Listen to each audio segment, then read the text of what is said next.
process. But INEC cannot by itself conduct the exercise. INEC will use the help of ad hoc officials, and mostly there is a history of using those who are under compulsory National Youth Service, which is conducted by the National Youth Service Corps, the NYSC. They deploy in large numbers, and they've helped in conducting elections in this country.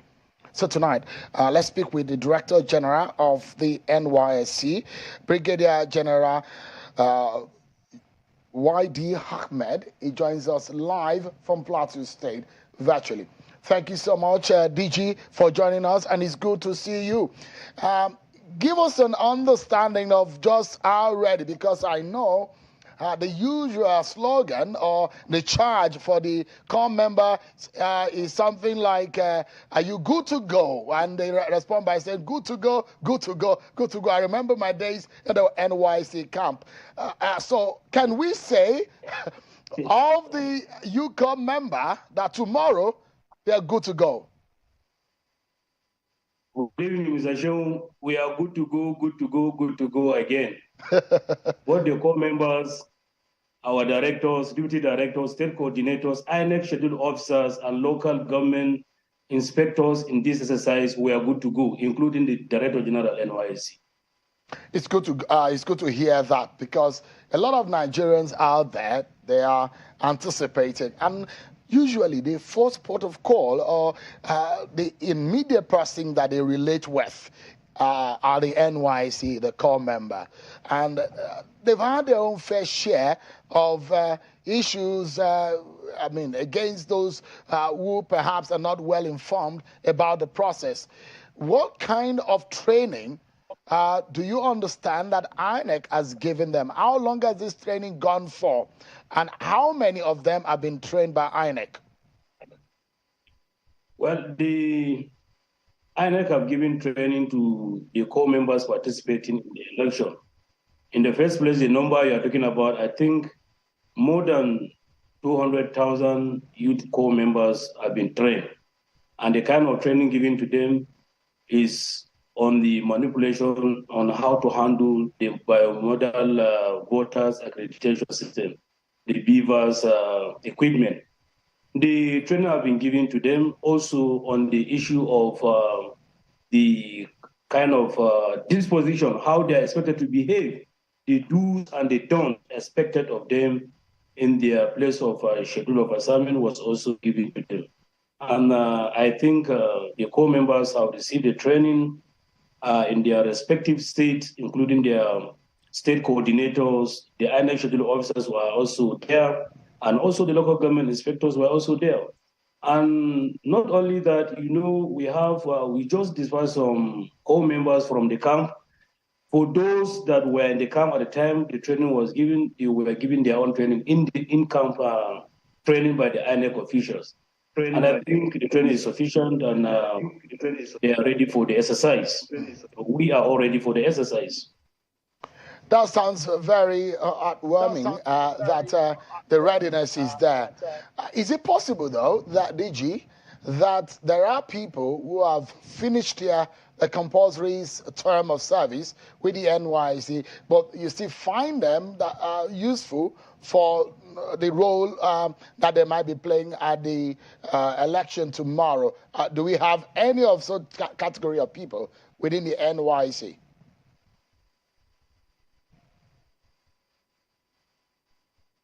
The question clearly, please. Okay, so the question is, we had election in Ekiti and Osun. INEC used the help of NYSC, the corps members. Are there possibility, because you mentioned over 200,000 people that have been trained by INEC, is it possible that we have people who just finished, because I know some people concluded a few weeks ago. Is it possible that we have some of them who are part of the exercise of tomorrow? We just concluded their NYSC. Oh, of course, yes. They are participating. That is what I just mentioned. Those ones that just passed out from the camp, they were also trained. So they are participating in. Good to know. So, in the past, there have been issues relating to the health, the welfare of these core members. Is there any kind of insurance? Because I know this has been in the works. I don't know if that has been established. Any kind of insurance for any of these core members? Well, in the case of any eventuality, which we don't pray for any, we have already made arrangement in case there should be any.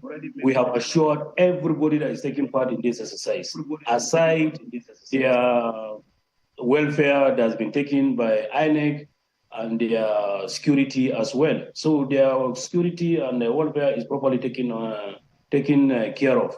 So the core members taking part in this exercise, all of them have already been assured. We have taken those measures, unlike before. What about, talking about their welfare, their stipends, because any of them watching tonight, if they have not gotten their stipend, they'll probably be expecting me to ask that question. Are you aware whether or not their stipends are being paid already, or is it going to be tomorrow if it's not being paid, or when? INEC is in charge, but we are sure everybody will be taken care of. That I assure you. And they have assured us. Give us an understanding of what is happening in Imo. We are hearing stories of jitter of some of your core members that have been deployed. For some of them who say, oh, they're not able or they're afraid of going into some areas. How are you handling that kind of situation? But, can you also clarify what exactly is the situation in that area? Well, the situation is very simple and is very understandable to us and for those who are concerned. We have some few local governments or some wards that are flash areas. With that, we say we don't deploy core members where we expect trouble in such areas that are very glaring to us. And don't forget, not only for INEC duties, NYSC always ensure that they don't post core members to any trouble zone. And those areas where we are talking about, already we don't send core members to serve in such areas. So it is not something new. It is only people that begin to talk a lot of so many things and make issues out of it. There are no issues there. Even the executive governor, I learned when I was briefed by my state coordinator, tried to ask questions. She clarified to the executive governor that there are fear for trouble and the rest, and the children are afraid. The governor understood with her. He said, now, okay, he didn't know it was like that. And there wasn't any issue at all. And there are other ad hoc staff. I think the INEC staff are there, others are there. It's not only NYSC that will be used. So on our own part, it is part of our MOU with INEC that any trouble zone, we don't allow core members to be deployed in such areas. So it is just one of those things. It's just people that are capitalizing on that and start to make news out of it. Otherwise, in fact, even the initial person to those areas, we don't send core members, not only for INEC duty, even for service. So that has been taken care of. And I'm sure INEC will do something about it and ensure that election is held there. I listened to the briefing when the INEC chairman, the Professor Yakubu, was talking. He clarified those issues, and even the IG has also talked about that issue. So there is no cause for alarm in such areas. So the core members are not taking part in any area that is flash area that will anticipate trouble. That's the situation. For issues of mapping these areas and understanding this terrain, for that sake, can you give us these areas that you are not deploying to? Well, if you listen to that briefing by INEC, he mentioned the areas. In my own part, I do know that we don't send core members to some of the local governments like Equibwe, Ehime, Bano local government, Oru East, Oru West, and Osu local government, Oguta local government, and Olu local government. There are some areas that are those areas, there are some security consign. So for that reason, we don't send core members to even serve in those areas, not only for INEC duties. So it's not something new. But the specific areas, I think INEC can always clarify that one, and it is within the purview of the security agency that IG will know better than myself. You perhaps have just mentioned, if I'm right, one state. Are there other areas in the country where for now you're not deploying, you see them as hotbeds and you don't deploy to? Well, as it is now, the core members are ready to deploy anywhere, but wherever there is challenge, I'm sure they will not be deployed in such areas. You know, this one come up because of the noise that is all over. Otherwise, it's not anything. It's not everywhere. 100% the election ad hoc staff are the core members. No, we are just certain, but we are the largest anyway. But it's because they know we are the largest. That's why they are making those speculations. But for now, the core members are ready to deploy anywhere. But again, the INEC are aware, our staff are aware, any place where we have concern for security, we will not allow core members to go to such places. But we are ever ready to be deployed anywhere and carry out with their assignments. I mean, when you see someone like you, speaking with someone like you, it just gives some level of confidence, knowing that you understand about safety issues. What have you told these young, beautiful and handsome Nigerians about their safety ahead of tomorrow? Well, their safety is guaranteed, just as I've told you the first day I took over on the 30th January 2023. The first place I visited was the IG of police. I visited DG, DSS. I visited civil defense. I visited the INEC office, all with the aim of finding or ensuring that these core members are actually secured. And all these agencies assured me everything is in place to ensure their security. As I am here in Plateau State, Jos, this morning I visited the GOC and Commander of Operation Safe Haven. All right.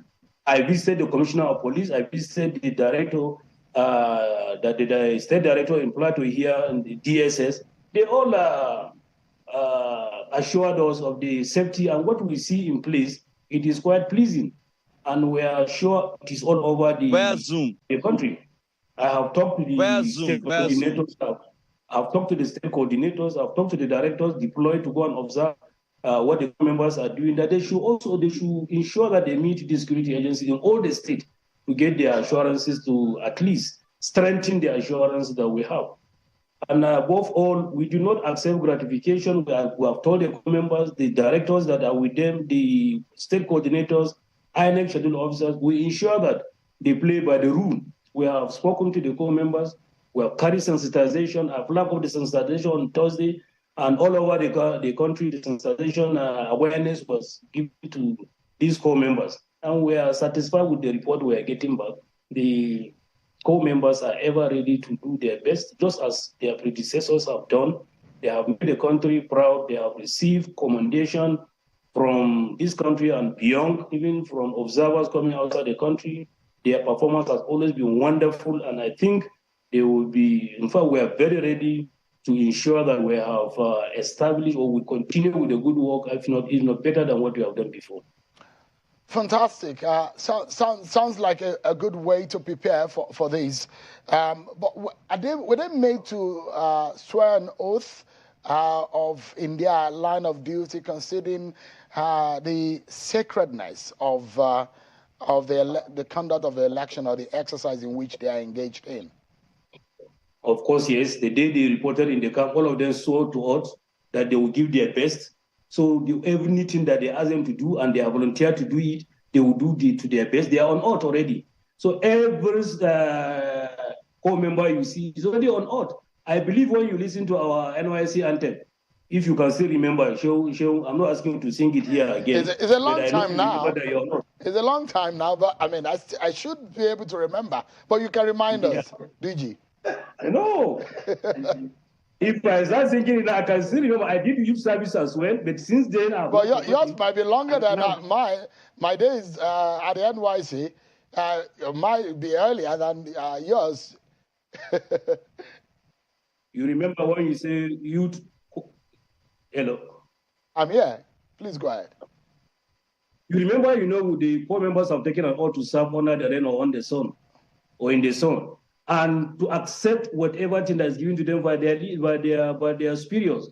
So they are under oath. That is the simplest thing I think every core member knows about. So I'm sure, apart from being on oath, these young Nigerians are always prepared and ready to give their best. If you see them, you see they're in high morale. They know what it takes. They know they're being watched, not within the country alone, but all over the world. So they have assured us, and we keep on talking to each other. We know that we are prepared and they are ready, and I think they will make the country proud. Sure. Yeah, it's good to hear. Under the sun and in the rain. I can still remember, although, I mean, my singing expertise, I don't want to unleash it because I'm hoping that maybe somehow I might get some global music award if I put my music prowess into use. But that's what I like to know. I mean, as a way to wrap up the conversation, DG, if there is a better way to go about this engagement with the NYSC, the core members, and INEC in this line of duty, is there anything you think that we could do better to make the handshake between NYSC and INEC a better one? Well, I think for now we are good. We don't have any reason to complain. I think the welfare, the assurances, the INEC is doing well, fantastic work, and we are okay with that. All right, thank you so much, DG. And I don't know if everybody is ready, and the way they say "Mora high," isn't it, Mr. DG? DG of the NYSC, Brigadier General Yushau Dogara Ahmed, thank you so much indeed for your time. I appreciate that. I wish everyone, not only the core members, the best tomorrow, because it's Nigeria's big day, and we need to come out in flying colors. Thank you so much for talking to us right here. Thank you, Sherman. Thank you so much. Yes. Thank you. I told you earlier, everyone, that we are getting ready. We're combing this nation, and perhaps there is no network that can do it better than we do. And so one of my colleagues who is covering Jado area in Adamawa State is standing by. Emperor Simon, my colleague covering that area, is live with us. Emperor, what's going on? Yeah, shown indeed. And Yola, the Adamawa State capital, is not insulated to the high morale. The town, of course, is bubbling. Being one of the states where the major contestants in the election, comes from. Lagos, Yola as an afternoon was very sunny and bubbling, but as at right now, it's down. The weather, the climate is a bit friendly, and the people are going about their businesses. Now let's go straight, to preparation for tomorrow's election. It's obvious and it's very, very palpable. You can feel in the atmosphere that the people here are ready for the election. But a very quick one at, the statistics that we have. We see that first, there are 21 local government areas here in Adamawa State. We also have 226 registration areas, over 4,000 polling units, and also over 2.1 registered voters are here in Adamawa State who are ready to exercise their franchise. Earlier on, I spoke to the police commissioner in Adamawa State, CP Tola, who told me that they have put in place every measure to ensure the security of voters and indeed even those that are not going to vote. They want to ensure that everybody, is safe during the polls tomorrow. Secondly, we also spoke to the INEC resident electoral commissioner here in Adamawa State, who has assured us that all the necessary sensitive and non-sensitive materials have been deployed to the various locations. So at the moment, hopes are high, people are ready, and they are very, very optimistic to perform their civic responsibilities. You can hear sirens blaring. Security agencies are going around the town to ensure that everything is in order. We would have actually planned for you to see the security cars that are going around, but because of the posters, political posters that are here, we are very careful not to breach the law. But I tell you that morale is quite high here in Yola. Quite high here.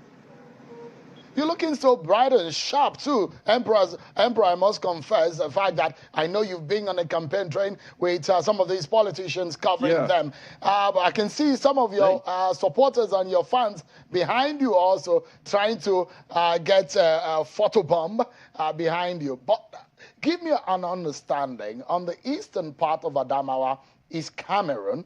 It's also bordered by Borno State, Taraba State, and Adamawa State is one of the northeastern states of the country that is experiencing some kind of insurgency. In your travel into that region of the country, what did you notice in terms of security? Emperor, you know that from tomorrow by 6 a.m. up until 6 p.m., borders are being shut. Bring us up to speed about what you saw and what you are able to notice.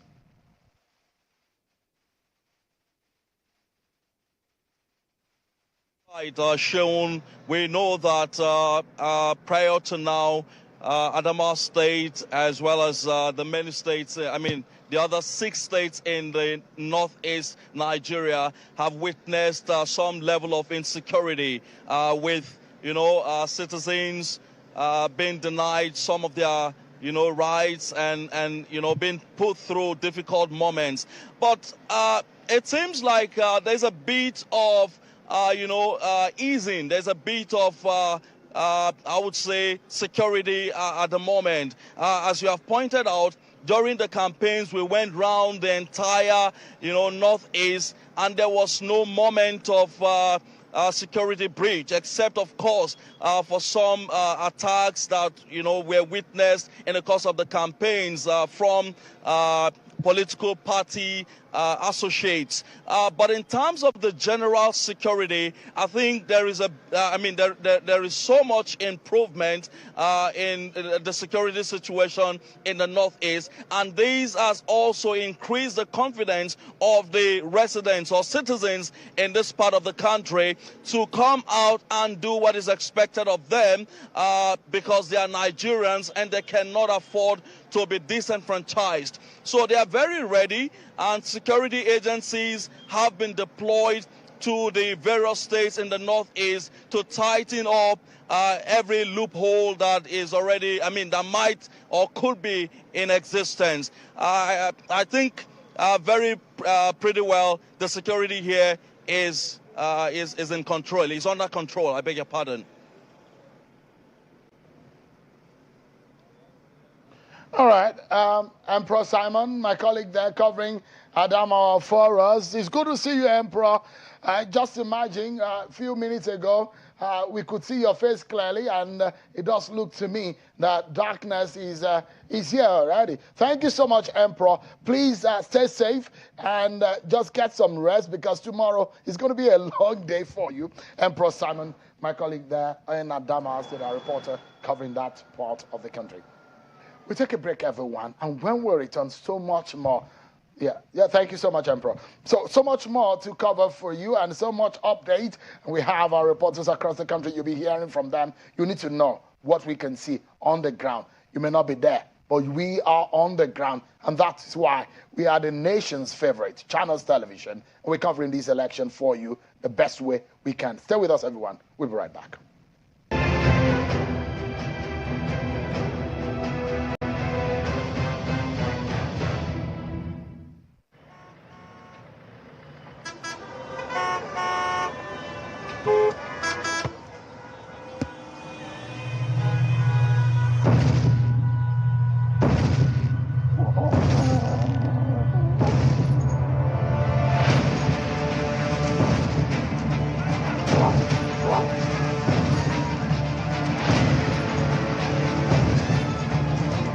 set to take the African continent and the world by storm. They are giants in every sense of the word, and they will bring entertainment that's just as big. Don't miss the first ever season of Big Brother Titans with two African giants, Naija and Nsamse, under Biggie's roof together. Big Brother Titans starts on Sunday, 15th of January on DSTV 198, GoTV 29, and Africa Magic. Headline sponsor, Bamboo, Flutterwave, and Lotto Star.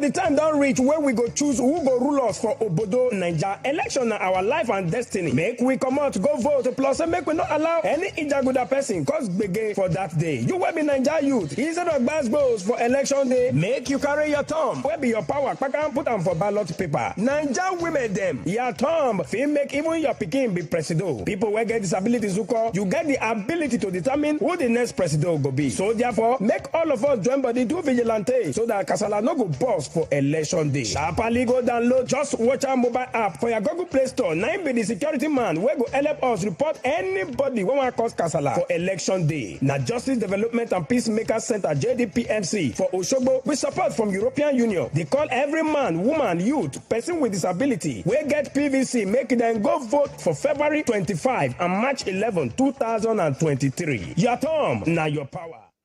Me, I'm not afraid of that man. Me too. What can you really do? I hope you people are discussing about paying me my rent. Oga landlord, calm down. We are discussing about the upcoming elections. Nonsense. Don't tell me to calm down. Your mates are at the Akamata Community Square selling their votes for 5,000 naira. But you are here doing what I don't know. Oga landlord, do you know that 5,000 naira spread over the next 4 years is just 4 naira per day? Is this what we should sell our votes for? God forbid. Oga landlord, wise up. We must vote in the right people this time, instead of selling our votes to people who have nothing good to offer our community. That one is your business. You ladies better go and collect yours, if that will help you gather my rent at the end of the month. Do not listen to people like this landlord. Election is not a business venture. It is your civic duty to your country to help elect the right leaders who will create a better life for you and a great future for your children. Do not sell your future. Do not sell your vote. This message is brought to you by the Center for Democracy and Development, CDD, with support from the MacArthur Foundation. The Independent National Electoral Commission, INEC, will conduct the 2023 general election using the bimodal voter accreditation system, BVAS. On election day, the BVAS equipment will be used to accredit voters by verifying their fingerprints or facial photographs. In each polling unit, every voter must be verified and authenticated before they are allowed to vote. Any intending voter whose fingerprint or facial photograph is not verified by the BVAS equipment will not be able to vote. With this, one man, one woman, one vote is assured. As no one can engage in multiple voting, neither can anyone use the voter cards of another person to vote. After polling, the BVAS equipment will also be used to transmit election results electronically from polling units to the INEC result viewing portal for everyone to see. BVAS will eliminate multiple voting, identity theft, or impersonation. The BVAS will guarantee one man, one woman, one vote. INEC, making your vote count, consolidating our democracy. This message is brought to you by the Independent National Electoral Commission, INEC, and the Center for Democracy and Development, CDD, with support from the Osiwa Africa Foundation. The Independent National Electoral Commission, INEC, has reallocated voters from overcrowded polling units to less populated polling units. Make sure you verify your polling unit before election day. To verify, visit voters.inecnigeria.org. You can check using two options. Option 1, use your name and date of birth. Option 2, use your voter identification number, also known as VIN. You can find your VIN on your permanent voter's card. You will not be able to vote if you do not go to your correct polling unit. Making your vote count, consolidating our democracy. This message is brought to you with support from the European Union Support to Democratic Governance in Nigeria, EUSDGN program.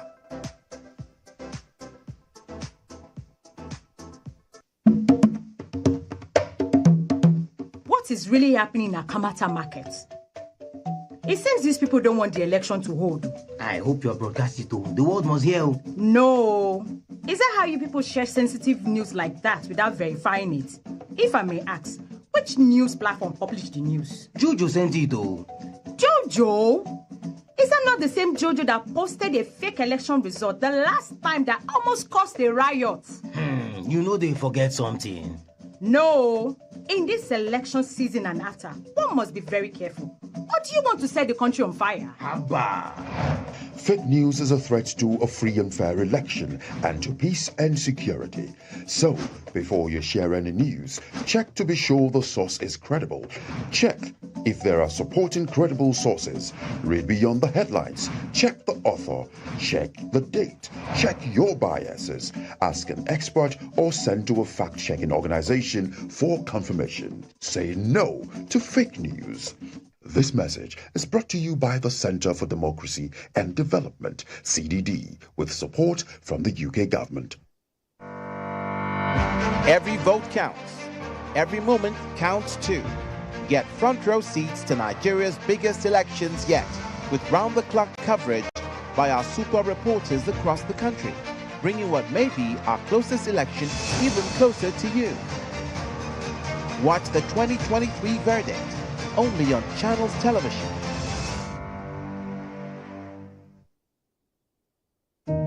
The voting procedures during an election is brought to you by Channels Television. Remember that you're qualified to vote if you are a registered voter and your name appears on the register of voters at your polling unit. On each election day, polling stations will open for accreditation and voting from 8:30 a.m. to 2:30 p.m. However, voters on the queue before the close of poll at 2:30 p.m. will be accredited and allowed to vote. Voting at the polling unit will be as follows.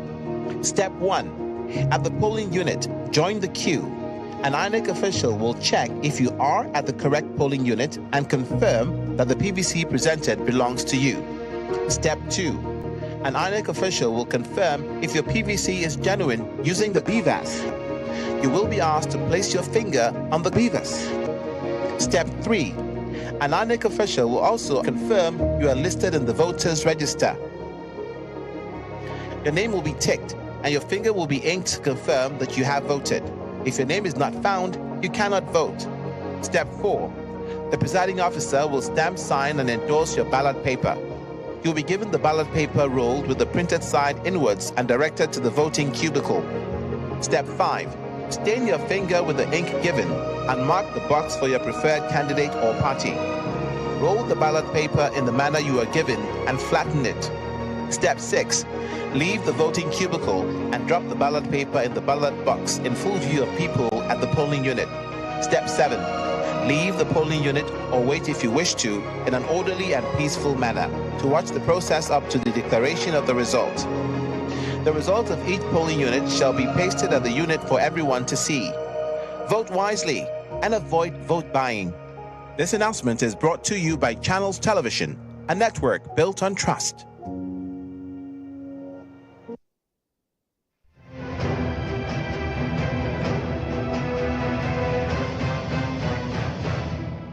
Thank you so much indeed, everyone. Is the 2023 verdict live on Channels Television, where we're covering for you the elections, the 2023 general elections here in Nigeria. The election is just a few hours away. Let's bring you up to speed with some state of the race now.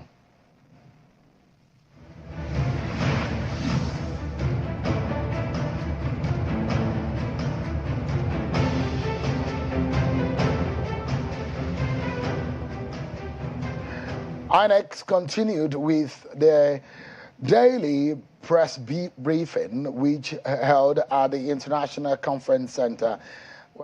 Today, a suspended election in Enugu East Senatorial District. The chairman, Mahmoud Yakubu, told the media today at the Friday briefing here in Abuja. According to the chairman, he says the election in the Senatorial District, earlier slated for tomorrow, has been moved to March the 11th.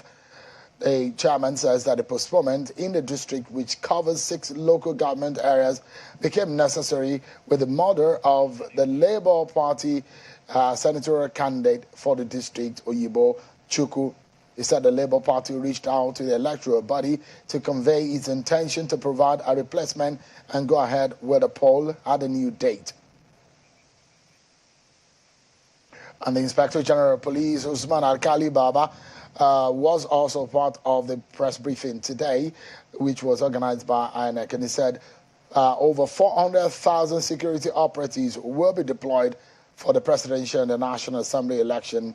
And he says that in all of their preparations, they are ready, and they will, himself and his men will abide by the rule of the game. Take a listen to the IG. Nigeria Police is deploying 310,000 personnel, 973. The Nigerian Security and Civil Defense will deploy 51,000 personnel. The Federal Road Safety Corps is deploying 21,000. Nigerian Correctional Service will deploy 11,336. National Drug Law Enforcement Agency will deploy 9,447. The Economic and Financial Crimes Commission will deploy 350 officers, while the Nigerian Immigration Service will deploy 21,000. This brings the total to 425,106 personnel to police our electoral to police the polling units. Deployment of armed personnel to ensure INEC facilities we will also be assisted by the military and other security agencies in complementing this effort. Armed escort will be provided for INEC materials, electoral officers, observers, and those who have any business to do. Deployment of our tactical units will all take place.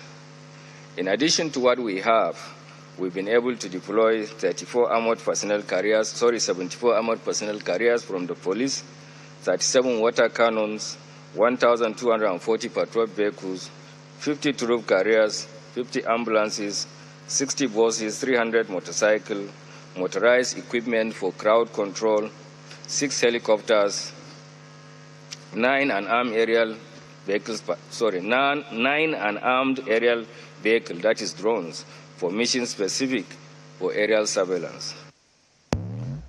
And see part of information about security situation and efforts by security agencies and other allied agencies to deter violence and vote buying. The EFCC, that is the Economic and Financial Crimes Commission, the EFCC, says that it has intercepted 32.4 million naira allegedly meant for vote buying in Lagos. The commission says its massive operation is meant to deter vote trading and other financial malfeasance ahead of tomorrow's presidential and National Assembly election, which it says have begun paying dividends with the interception of the said amount in Lagos, which is the commission says allegedly suspected to be used for vote buying in the city.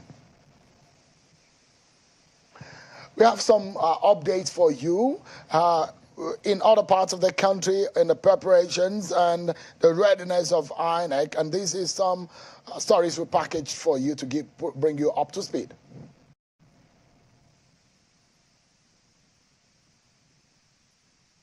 To choose their leaders, and security is topmost on their minds.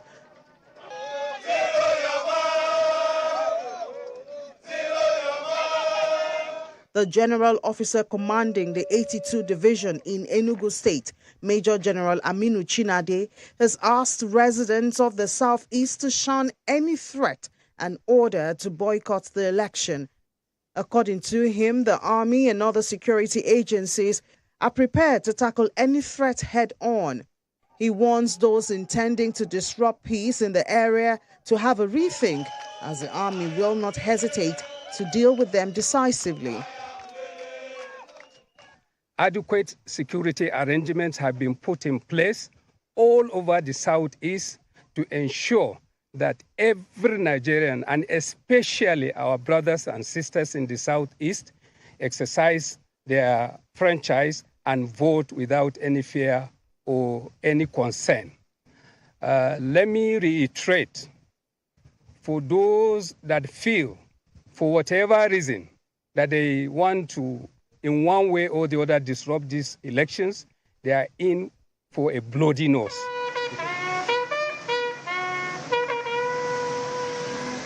In Ebonyi State, the Deputy Inspector General of Police for Southeast, Mr. John Amadi, who was in the state to sensitize as well as assess the level of preparedness of his men, says that the police is ready to confront non-state actors threatening the election.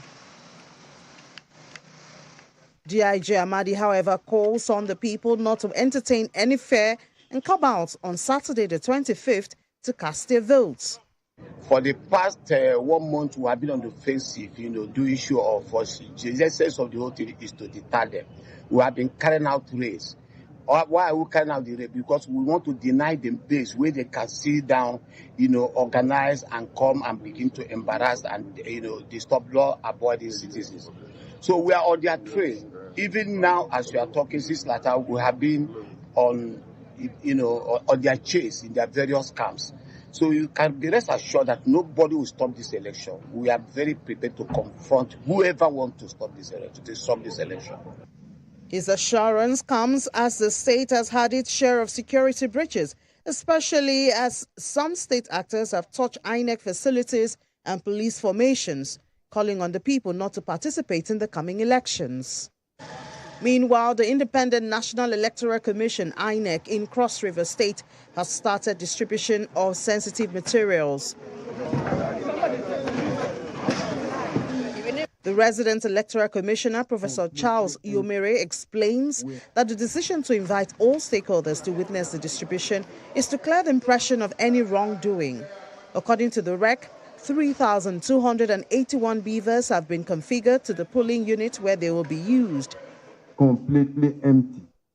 We have to configure them. We have to charge them. So the BVAS are 100% ready. They are configured according to the polling unit where they are going to be used. I think the members of public should be rest assured that we will be fair and professional in our dealing.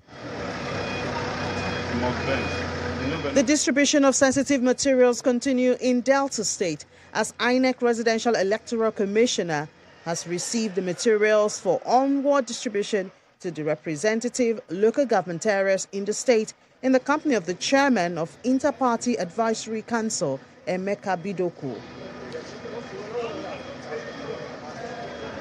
We are going to start with the far-flung local government areas like Brutu, Bomadi, Patani, Warri, Saple, and come down until we get to Shumili South. That is the last local government of Big DC. We are hoping that everyone will cooperate with us so that we make this as very seamless and fast. The process has been ongoing since morning. It has been very peaceful. It has been quiet.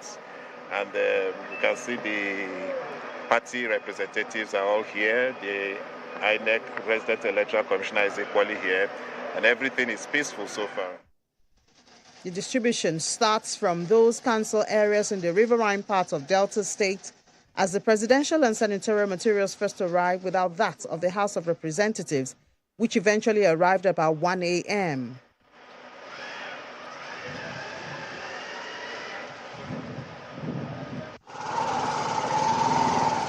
With less than 24 hours to the general election, the Independent National Electoral Commission office in Yaba, Lagos, is full of activities. Observers representing more than 200 civil society organizations converge on the INEC office in Yaba to get all documents necessary to perform their roles. With their preparedness, as you can see, I'm an observer and I'm here. We have our kits ready. Everybody's hands is on deck for tomorrow.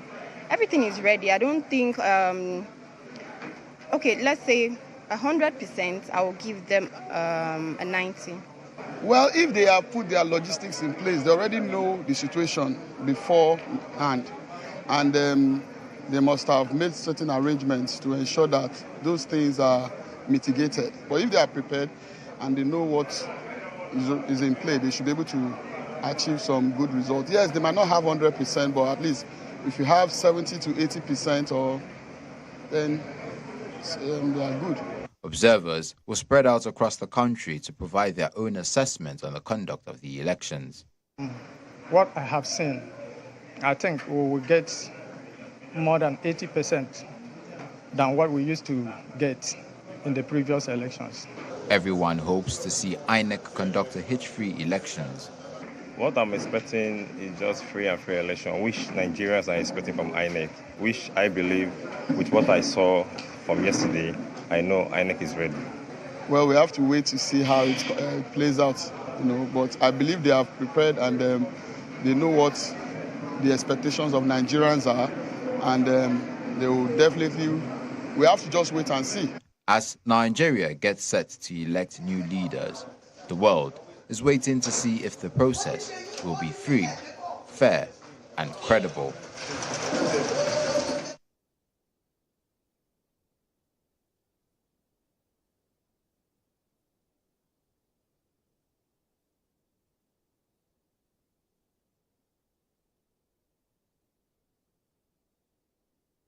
Thank you so much, everyone, for staying with us right here on the program.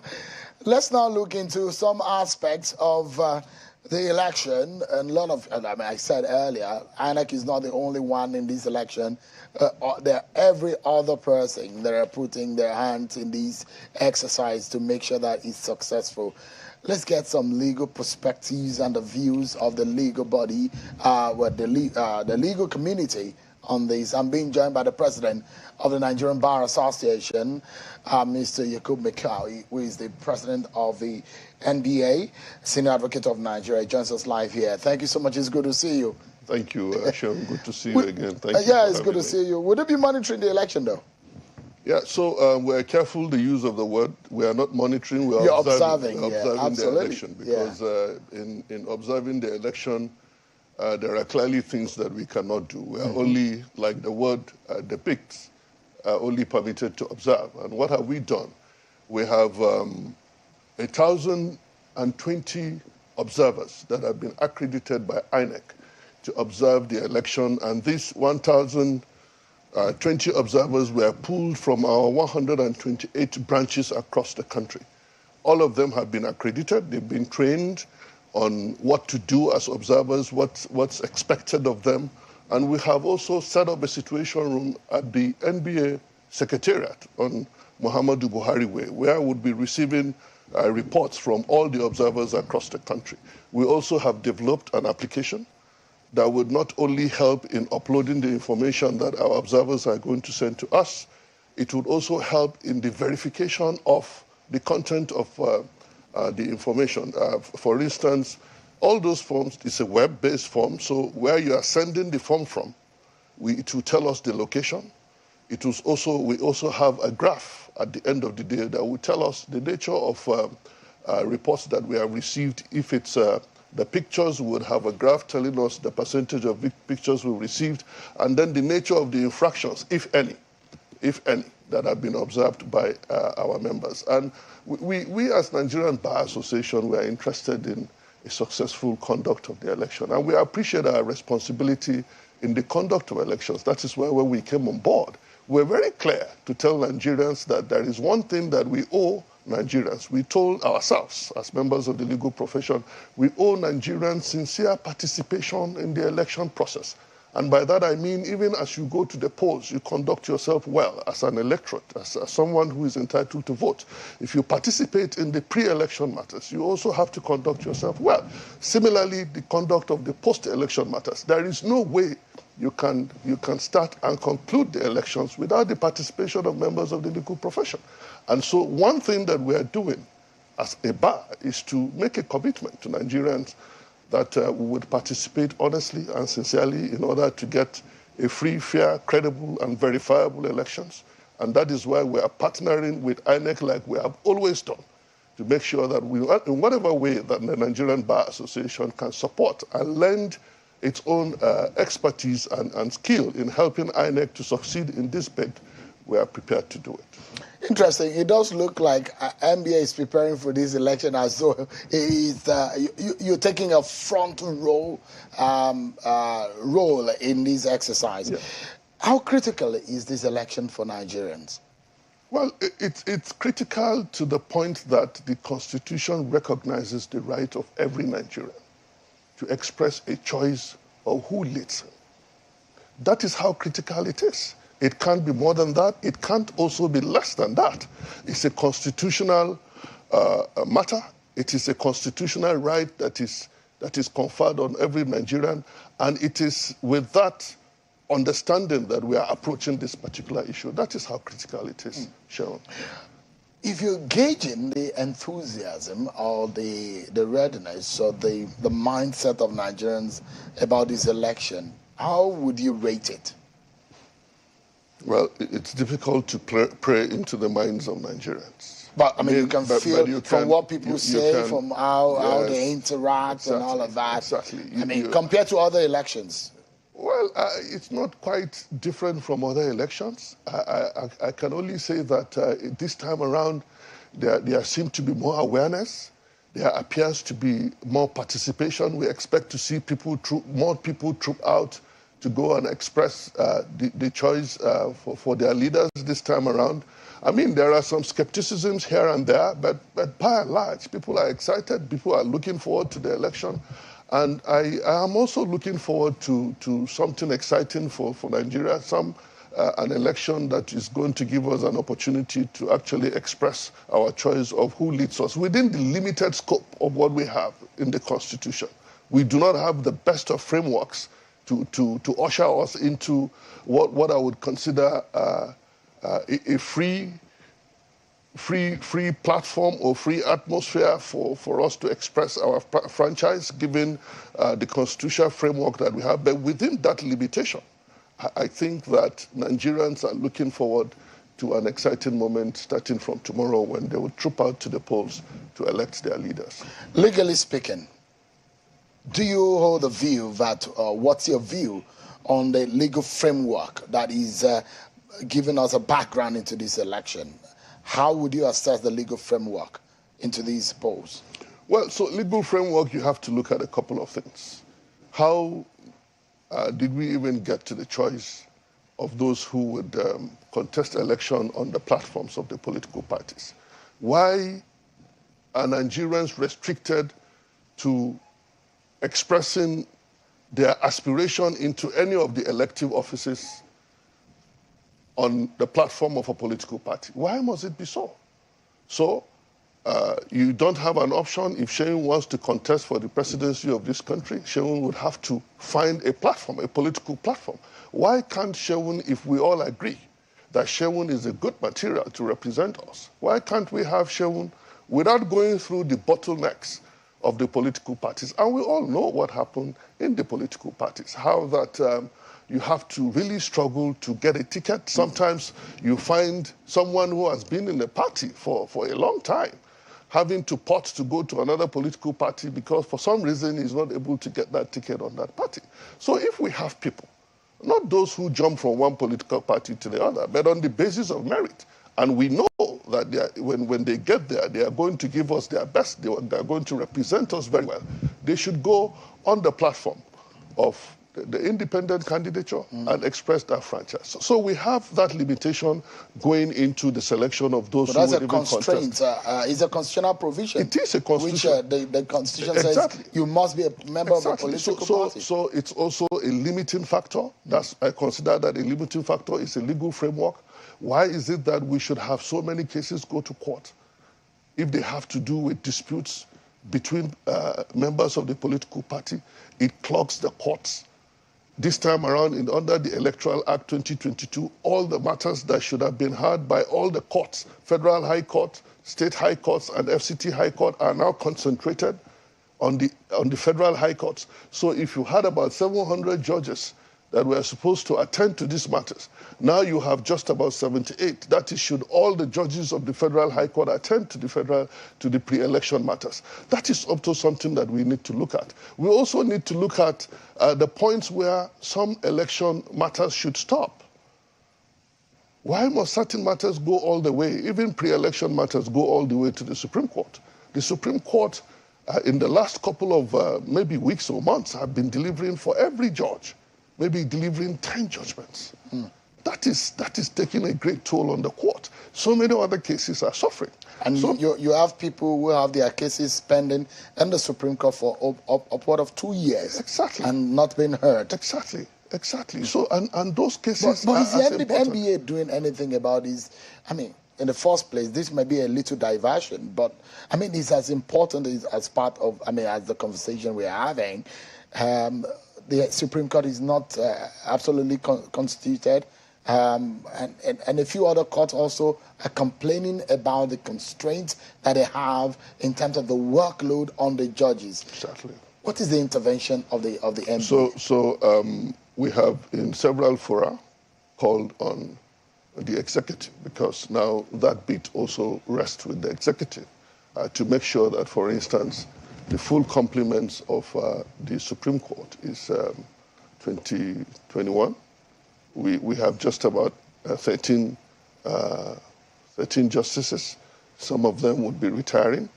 And so even if we have the full complement of the court, it will still not deal with the issue. So we are asking for some constitutional amendments, either to remove certain things, certain matters from the jurisdiction of the Supreme Court so that it stops either at the Court of Appeal. In fact, I had cause to also advocate for the constitution of a constitutional court that would deal squarely with matters, electoral matters of this nature. So it becomes a specialized court. It's a court that is standing on its own. I mean, it's not just going to come on board just like on the industrial court or industrial or court. special arm of... Exactly. So we can sit down and agree on what sort of matters should go to that court. So you reduce the matters that go to the Supreme Court and allow them, as the policy-making court that they are, to continue to drive the policy of this country within the ambit of the law. That way, I believe, is going to reduce the workload and also make it a lot more easy for us to be able to... So how is that process that you're thinking about? How is that going, though?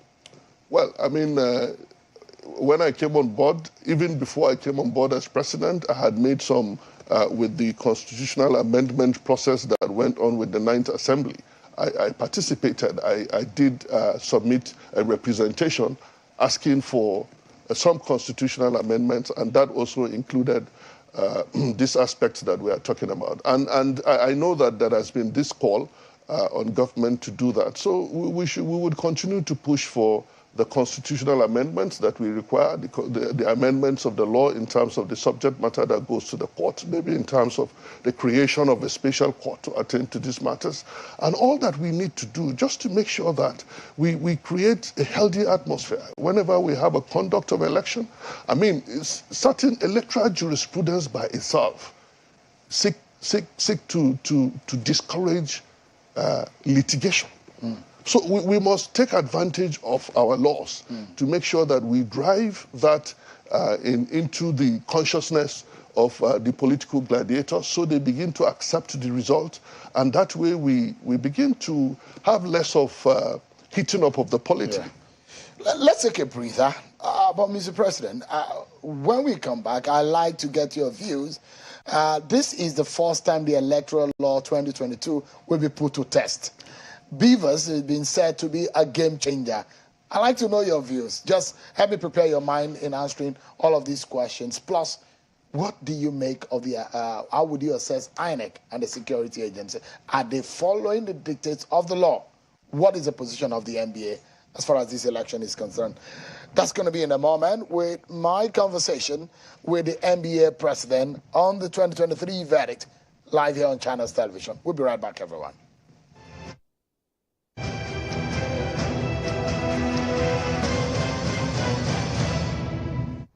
Our landlord and his wives happy fight for Africa, Sha. Chai. No mind the man. With that in nose like our Market Square Junction. Hey, whoa. Una don't start this now gossiping again, Abi. Okay. Una mates there at Akamata Community Square. They sell their votes to politicians for cool 5K. Una sit down here, the mumu una safe. It's all right. Omo, make we sef go collect our own cash. Collect waiting. God forbid. So you want sell the next 4 years of your life for 5K, Abi? Well done. You sabi say, this This 5K, now 4 naira per day for the next 4 years. Make una get sense now. Haba. Na nonsense una dey talk. Make month end reach, make una no pay me my rent. Na that time una go see fire. Make una no dey listen to people like this landlord. Election no be business. Na your civic duty to your country to help elect the correct leaders them. We go fit create better life for us and no get future for our children. Make you no sell your vote. Cause if you sell your vote, na your future you don't sell be that. This message now from the Center for Democracy and Development, CDD, with support from the MacArthur Foundation.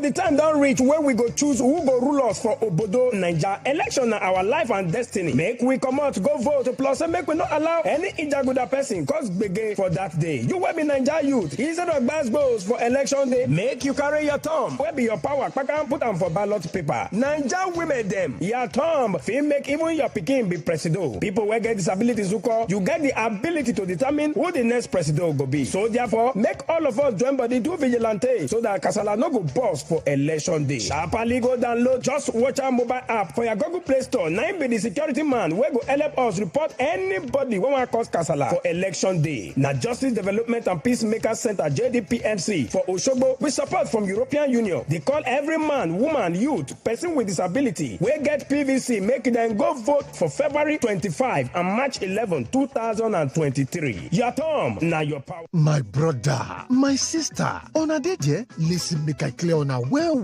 To win election, no be only say your vote na plenty pass before person fit win election for we country. The person must win 25% of vote for 2/3 of state plus the FCT for Nigeria. That one now for president. And governor must win the same thing for all local government area for the state. Na so our constitution put am and na so all our presido take become presido. All our governors na the same way them take win. So therefore, my people, our country big enough is small and we get different language, different religion, ethnic group that one self dey nyafu. Now why nobody fit think say if you don't get north vote, abi south vote, abi east or west vote, you don't do.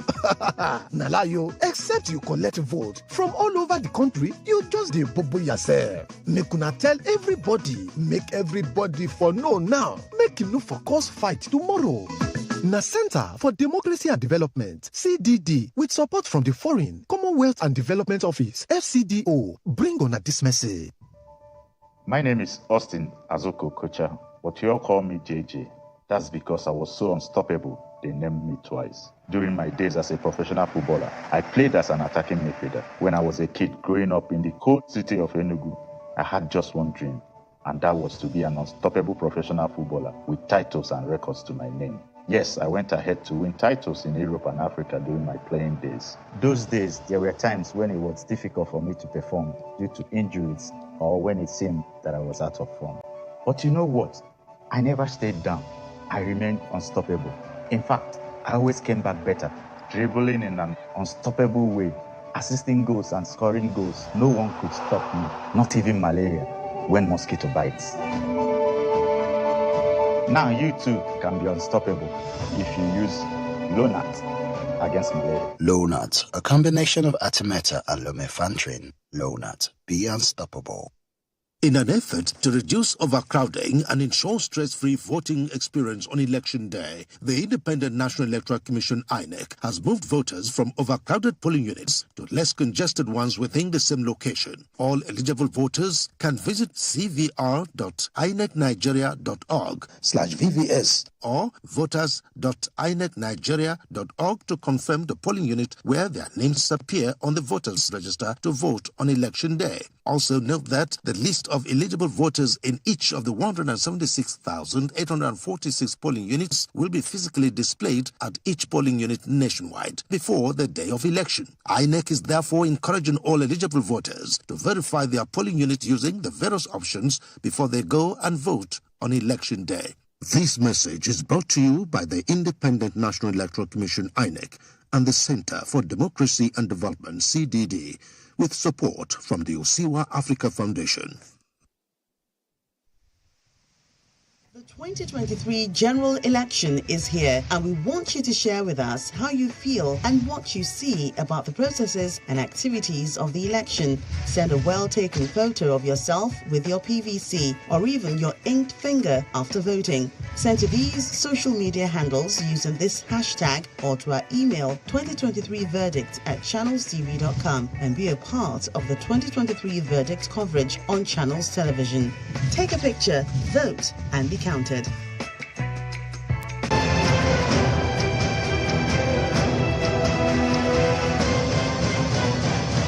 Thank you so much, everyone, for staying with us. We still have the president of the Nigerian Bar Association, Mr. Yakubu Mekiao, who is a senior advocate of Nigeria. Thank you so much indeed. Thank you. Sure. Is BVAS the game changer? Well, yes, BVAS is a game changer. It's a game changer to the extent of the premium that the law has placed on BVAS. Yes, we've seen what happened in the Osun election, and you would permit me not to dabble into so much of BVAS because this is something that is still sub judice. But suffice to say that it's a game changer because we have in the law that where the device fails to work, then that election should not hold. So to that extent, it's an introduction. It's an element that has come into our electoral jurisprudence that has, with that effect of not letting an election go on or postponing the election because BVAS does not work. So it's a game changer to that extent, and maybe because of the other issues that are pending in court with respect to the application and the use of BVAS, you would permit me not to speak beyond what I've just said. But yes, to answer your question straight away, BVAS is a game changer. It's a device that helps in verifying who the person who has approached the polling unit or the electoral officer is, whether he's actually the person who is entitled to cast that vote at that place. Is he the person that he claims to be? So it's a process, it's a device that helps in the credibility of the process, because one man, one vote is what BVAS that has been introduced seek to achieve. And I believe that, yes, to that extent, it's a game changer. Does the BVAS or any technologies that need some a double coating or a tougher layer of protection of the law in the Constitution? For now, the issue of technology used in our electoral process is just guided and protected by the electoral law. What's your view on the position of the Constitution, and perhaps maybe there is a need for a Constitution to state on how far technology can go in our elections? Well, Shevon, the Constitution as the ground norm, it's not supposed to contain every detail that we need. It simply gives a guide. Now, it must not necessarily talk about the use of technology for the purpose of the conduct of an election. What is this technological device intended? What does it intend to achieve in the process? If it can serve the process of bringing credibility, and it will help in the integrity of the process. And by the way, we are in a world today where, even without mentioning it in the Constitution, we know that we have to embrace technology. It has become a way of life for all of us. I mean, to get it right, you have to deploy technology in virtually everything that you are doing. So I think it would suffice if we have it expressly mentioned in the Electoral Act and the extent to which we should use any technological device in the conduct of our election. If it is clearly stated in the Electoral Act and accepted as a basis upon which we can also test or verify the integrity of the process, that for me would suffice. But of course, there is nothing wrong in putting it in the Constitution. But I just said this to say that not everything must be in the Constitution, but then we have enough provision in the Constitution to give a support should the Electoral Act decide to make BVAS or any technological device clearly a part of the electoral process, and even makes it mandatory that it has to be used. But of course, maybe before that is done, even the legislature would have to consider our practical realities. I mean, do we have the necessary infrastructure upon which we can build or place the use of this technology in the conduct of an election, looking at the literacy level in the country, and then the accessibility to this technological internet platform. penetration. Exactly, and internet power, for instance, is also very important. So these are all infrastructural issues that we have to deal with. Otherwise, the law would not even make any sense. I mean, in fact, a lot of people have argued, those of the school of thought, that the INEC has been given as much power that is general enough to be able to act. I mean, it's stated as much that INEC is granted the power to do what it thinks can make the election go well, and I mean, employ or deploy such things that will give the election integrity. But for the electoral law, Mr. President, how rock solid do you think that law is? It's going to be put to a very general test. We've had specific use of the law in Osun and Ekiti, but this is going to be a general test for that law in the general elections. Yes. Shaun, so it's a 2020 Act. It has come with lots of innovations. I mean, the first of the test was in pre-election matters, and for a post-election matter is the election in Osun. And so we are waiting. I know that the courts and the judges that have been deployed to deal with post-election matters have been undergoing trainings. And in most cases, it is when you put the law into test that you actually appreciate the import of some of the provisions, why those provisions were inserted there. But it's also not difficult to pray into the reasons, because we had the 2002 Act and then subsequently the 2006 Act.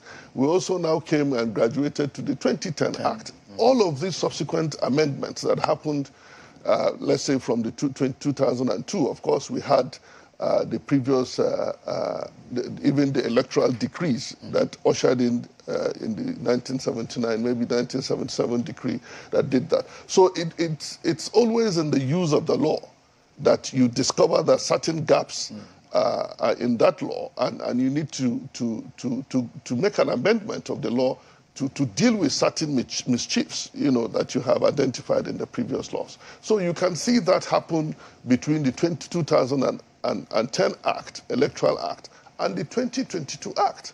And that is why some of the things that you can do and get away with, for instance, under the 2010 Act, let's give an example of the conduct of a primaries. If you don't notify INEC, INEC does not observe, it has a consequence different from the consequence that there is right now under the 2022 Act, because previously you can get away with it because, okay, all that the Act provided was for a penalty to be paid by the political party that omitted to do that. But now, not doing that will nullify the primaries. Which has a significance to the very heart of the conduct. Exactly, because without the primaries, you cannot have a candidate. Which aspect of this law do you think will help guarantee the integrity of the results? It's a combination of all the provisions of the law. You cannot take one aspect of the law and credit it with that quality for being responsible for the credibility of the election. You have to take the totality of the law and apply it, because that is the intendment of every single provision in that act. It is intended, even from the very opening of the Electoral Act, that is the very intention of the law, so that every part of that act, every single part of it, from beginning to finish, and that is why even when you are interpreting a single provision, you have to do that in line with the provisions so if of you the look other from especially Section 80 up to 84, 84 is particularly a very significant section, up to section 90, 91, 92, 93, and 94, and downwards in that manner. You see a lot of dramatic change from what we had in the previous electoral law. Now, this one has also touched on a very significant one that issue in relation to what happened in some states where electoral officers announce result under duress. There is a specific manner in which this new electoral law has dealt with it. You think that in some way will safeguard the life, the role, the integrity of the electoral officer, and in fact the integrity of the process? Do you think? Absolutely. Absolutely. I believe so. I believe so, because if under the old act, situations like that happened, and political parties or individuals that were associated with having to compel an electoral officer to announce a result or to do something under compulsion, under duress, we get away with it because of certain loopholes or certain gaps in the law. That has been taken care of. Of course, that also would help in not only safeguarding the life, because it means that if you do that, you are not going to get anything. So why do you have to start again? Why do you have to start at all? Yeah. And then if you even do so, you are not going to get the benefit of what you have done. So to that extent too, that to a very great extent, it will also help in the integrity of the process. It will also help in shaping the conduct of those who are participating in the election. Now he's telling you, look, you don't even have a chance to get anything, except the fact that you are interested in the criminal aspect of what you want to do, but it's not going to give you any result as far as the elections are concerned. So there is no incentive for anybody to do that. And that is what we see in... Leonard Silk, it seems Nigerians have forgotten a particular era in our election where perhaps one of the most popular phrases or words used is ballot stuffing, ballot snatching, scattering of the ballot. I mean, as recent as 2015-2019 election, that was very rampant. You see someone just stumbling, just going into the polling center, disrupt it, stop the ballot, and force them to announce the result. But if you look at what happened in Edo, Ondo, a gradual change began to emerge. And we saw, I'm not sure I heard anything as ballot snatching. It has become very unpopular. What's going to be your commentary on that kind of scenario? Yeah, so you see, when you snatch ballots, what you are likely going to do is to go sit down somewhere and print the ballots, right? Bring them, stuff the ballot box, and send it to the polling unit. Of course, the electoral officer is under some sort of situation. He does not have an option. He has to accept it, you know. And, unless there is some sort of proof, which is an allegation of irregularity, you have to prove, the threshold is so high, you are not able to prove that. But now it becomes uninteresting. It's not attractive. You know why? Because technology is deployed to know, okay, this multiple thumbprint, we know that it wasn't Mr. A that did it, and we can find out who thumbprinted all of these things if that person even happens to be in the database of INEC. So it becomes a disincentive for anybody to do that. And the strict provisions under this new law concerning serial number of ballot papers, because what people did previously, if you snatch a ballot box, ballot papers from one polling unit, you dump it in another polling unit. But this law, and it has always been the case that the serial number of ballot papers must be identified to a particular unit. And the color coding also. Everything has to be identified. So it's like that's really part of the credibility of the process. You think that there's an improvement in our electoral process? For every naira, even though it is scarce now, there is no naira note that has two serial numbers. One has to be a counterfeit. So also is the ballot. So it's traceable. It's traceable. It's traceable. And now there is a form that you have to fill. It contains the serial number of the ballot papers. Do you feel a sense of a good development in our electoral process? We have actually evolved. We are not where we should be yet, but there has, I mean, you've just identified it. We have moved from that place where people are actually gearing and waiting to do that sort of thing. But it's no longer in the vocabulary. Because if you do it, you're just wasting your time. You're just wasting your time. The result is already somewhere, uploaded somewhere. Exactly, and we have a means of knowing what happened. So why waste your time? And the law is also clear. You do that, you have made a mess of that, it's going to be cancelled. It's going to be cancelled. So, I mean, generally, how would you assess the preparations of INEC in a general outlook? I tell you the truth, I had cause to say this to the chairman when we paid a courtesy call to him. Under his leadership, he has done a lot, in my own view, to earn the confidence of Nigerians in the role of INEC in conducting election. And that is very, very key. That is very, very important. Because if, as the electoral umpire, the public for whom you conduct this process do not have confidence in your ability to deliver sincerely and honestly, then it leaves a very huge gap.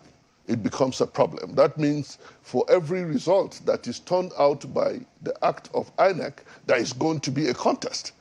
But so I believe that that has been achieved by the leadership, and what INEC is doing, of course, is not him alone.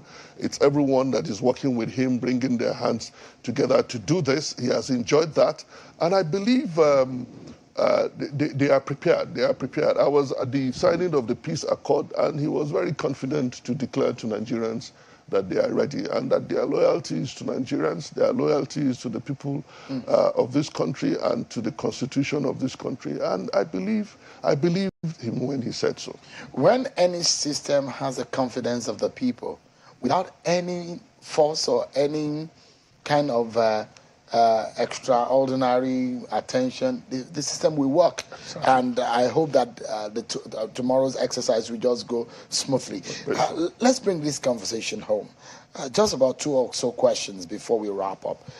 How impactful, or what are the implications of the CBN policy on the naira note and the scarcity of those notes? How impactful, or what the implication do you think it could have on voter turnout tomorrow?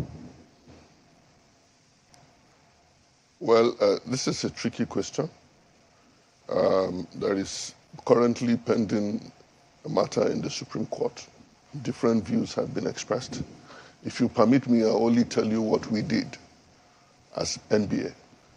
When we saw that policy being implemented, we consulted widely with stakeholders, people that deal mostly with Nigerians in the informal sector of the economy. The National Union of Road Transport Workers, the National Union of Road Transport Owners and all, and RISE Farmers Association of Nigeria. We went to Anambra, also the Association of Traders, and we got their views. We took the views of ICANN, we took the views, and we sat down and looked at it. And I said, well, these are the views of Nigerians. What should we do? We wrote to the governor of Central Bank, looking at provisions of Section 20, subsection 3.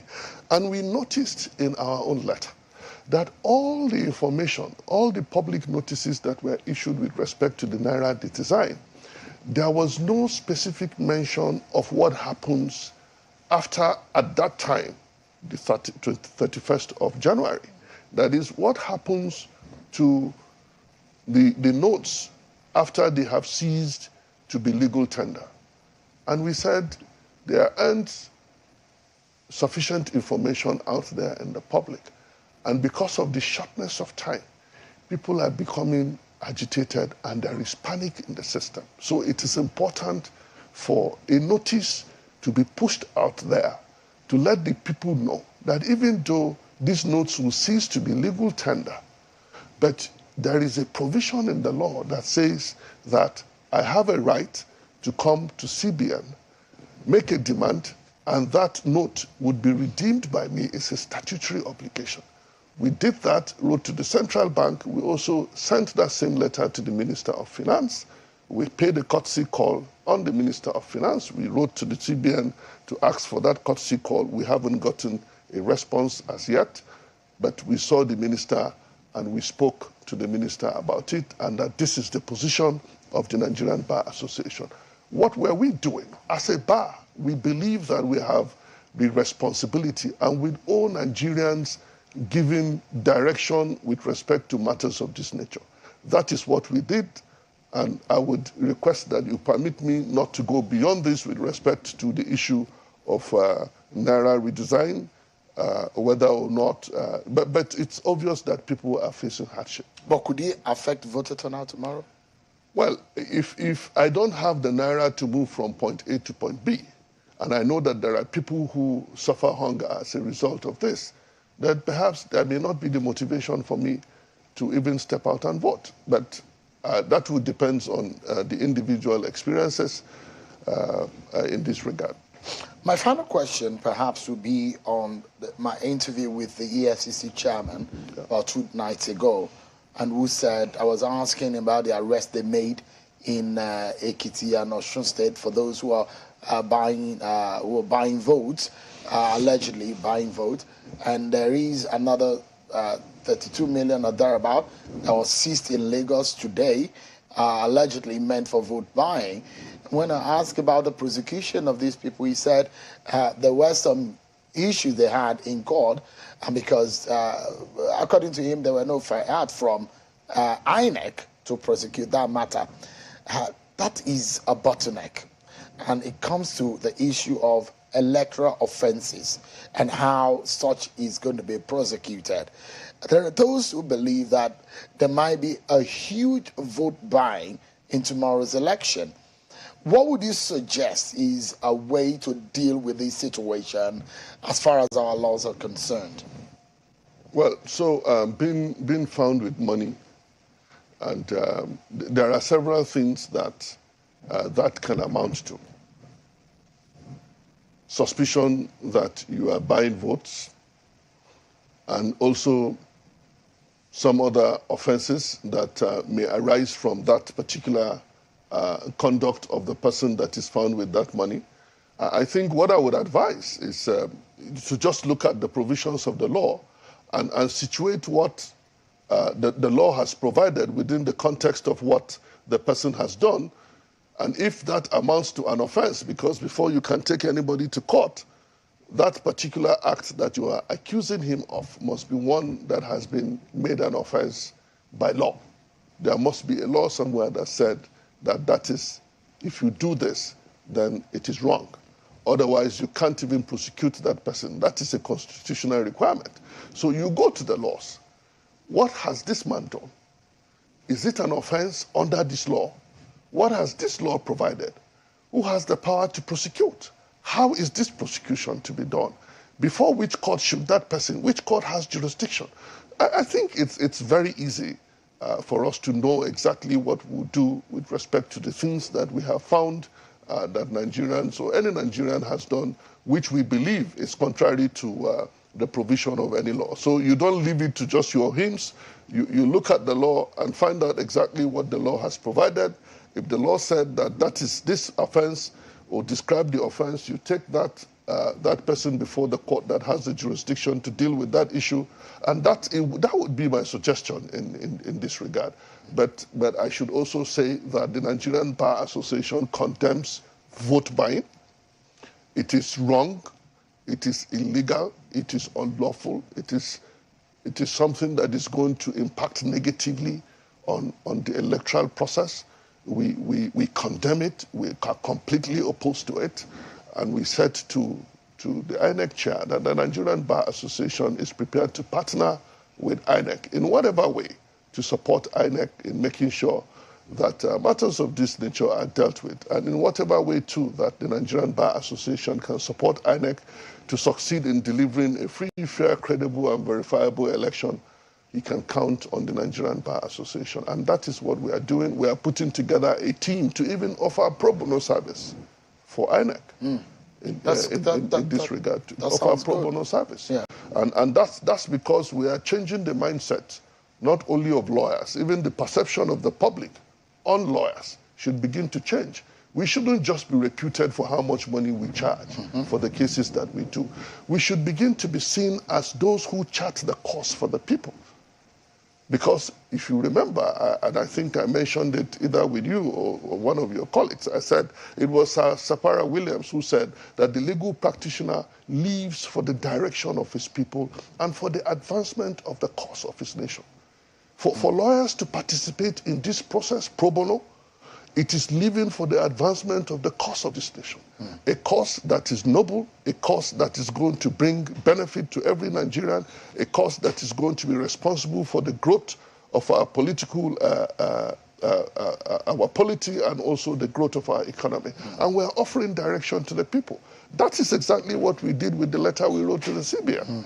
I mean, that's our role. That is, we want Nigerians to begin to have that understanding of the role of lawyers, and we want lawyers to also step out and be who they truly are. The primary responsibility of a lawyer is to serve his people and is focused on justice for the people, and that is what we are socio-economic change agents. Yeah. That is simply what we are preaching. That is what we want to be known for, and that is what we are primarily called to do. And we want to move from that place of abdication to the place of responsibility. Do you think that Mr. Falano, one of your colleagues, was saying, talking about not militarizing the election, or we shouldn't have a militarization of our election if you consider the number of deployment that we are having? Do you have that feeling that maybe even the armored tanks that are staying on the streets of some parts of Nigeria, do you have the feeling that maybe we are over-deploying, or there is militarization of the process? Within the peculiarity of our situation, I do not think so. I do not think so. Much as I agree, we shouldn't militarize the process. But given the experiences of Nigerians in this country, it becomes, I think, necessary for such deployments to happen. Look at the killings that are going on. Look at the gentleman who was killed in Enugu. You know, he was just coming back from campaign. He was killed. The vehicle, I think his body was burnt along with others together with him. You know, that is despicable. That is barbaric.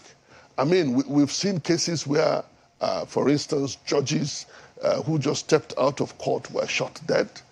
You know, Nigerians are being maimed left, right, and center. Properties are destroyed, if only for the purpose of securing the lives and properties. These deployments are made so that we can get, you know, some sanity in the system, you know, to allow for this process to go on.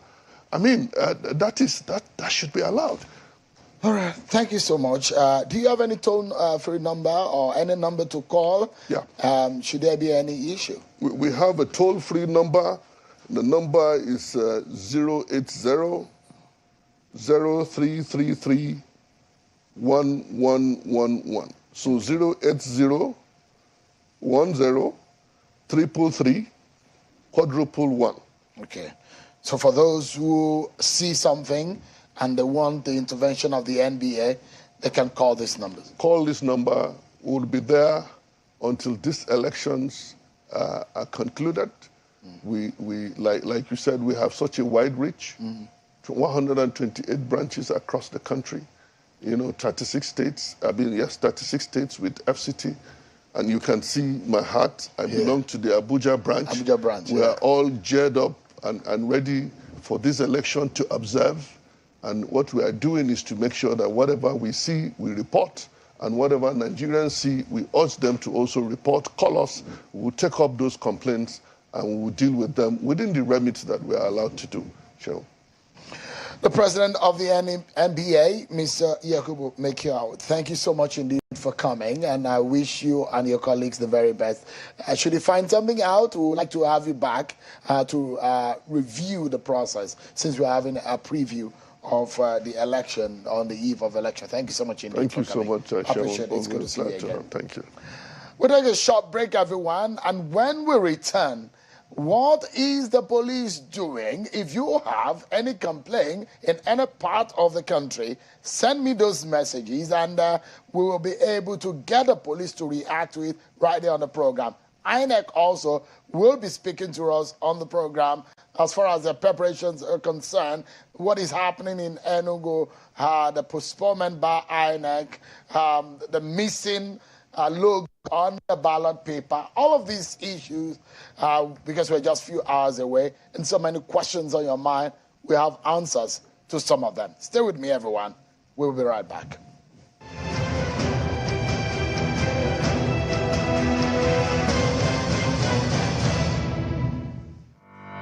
Every vote counts. Every moment counts too. Get front row seats to Nigeria's biggest elections yet, with round-the-clock coverage by our super reporters across the country, bringing what may be our closest election even closer to you. Watch the 2023 verdict, only on Channels Television.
The voting procedures during an election is brought to you by Channels Television. Remember that you're qualified to vote if you are a registered voter and your name appears on the register of voters at your polling unit.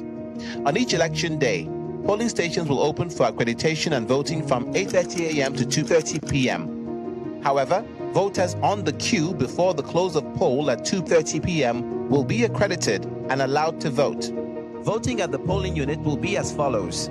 Step 1. At the polling unit, join the queue. An INEC official will check if you are at the correct polling unit and confirm that the PVC presented belongs to you. Step 2. An INEC official will confirm if your PVC is genuine using the BVAS. You will be asked to place your finger on the BVAS. Step 3. An INEC official will also confirm you are listed in the voters' register. Your name will be ticked and your finger will be inked to confirm that you have voted. If your name is not found, you cannot vote. Step 4. The presiding officer will stamp, sign, and endorse your ballot paper. You'll be given the ballot paper rolled with the printed side inwards and directed to the voting cubicle. Step 5. Stain your finger with the ink given and mark the box for your preferred candidate or party. Roll the ballot paper in the manner you are given and flatten it. Step 6. Leave the voting cubicle and drop the ballot paper in the ballot box in full view of people at the polling unit. Step 7. Leave the polling unit or wait if you wish to in an orderly and peaceful manner to watch the process up to the declaration of the result. The results of each polling unit shall be pasted at the unit for everyone to see. Vote wisely and avoid vote buying. This announcement is brought to you by Channels Television, a network built on trust.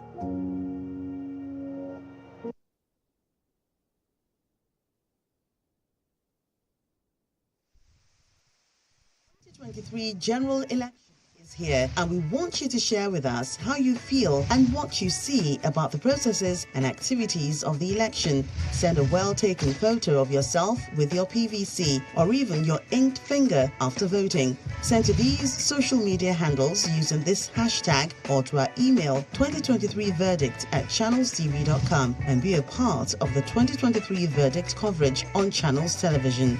Take a picture, vote, and be counted.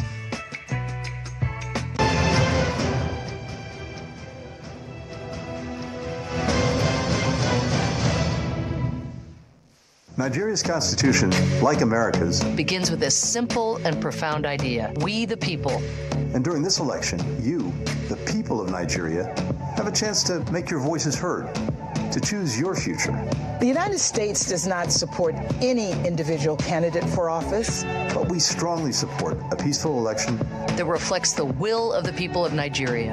Because free and fair elections in Nigeria help create a freer and fairer world for everyone. Your vote matters. This election matters, not only to Nigerians, but to the rest of the world. We're invested in your success. Our shared democratic futures depend on it. Go to INECNigeria.org to prepare to vote, because your voice matters. The Nigerian people have a friend and partner in the United States of America.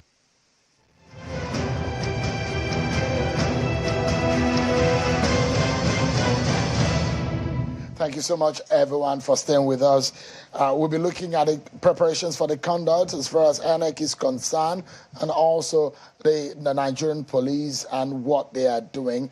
I'm being joined by the force public relations officer of the Nigerian Police Force, Mr. Muyiwa Adejobi. He joins us live here in our studio. Thank you so much for joining us tonight. Good evening, Shem. And we have the director of publicity and voter education with INEC, Mr. Victor Aluko. Thank you so much, Mr. Victor, for joining us thanks tonight. for having me. I appreciate both of you for coming. Yes. We were watching the briefing by INEC earlier today, where the chairman of INEC was, and also the IG. But I have my colleague who will be who's going to be making that place more or less a second home within the next few days.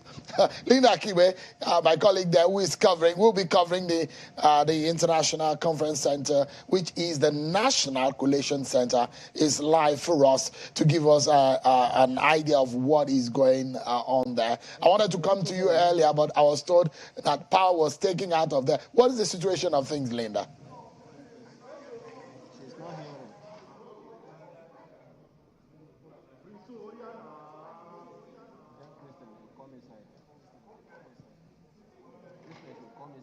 Linda, can you hear me now? I can see you.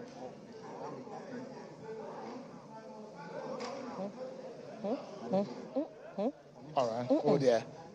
We'll come back. Just stand by, Linda. We will come back to you just in a moment. We just wanted to know what is going on, because that place will be where the eyes of many Nigerians will be focusing on. If you can hear me now, Linda, bring us up to speed. What can you see? What can you tell us? That place historically has had a lot of story around it. But in the coming days, what could be happening there? Hello, Sheon. So yes, I can hear you now. So we are at the Collation Center in the federal capital, Abuja, which was opened yesterday, and where election results from across the country will be collated, and the winner for the presidential election will be announced. Now, as expected, there's heavy security presence here at the ICC, and you cannot get in here without a special identification card, different from the ID cards that have been shared to other journalists and election observers. Now, but there's calm inside the ICC and also in the surrounding areas of the ICC as people are going about their legitimate businesses.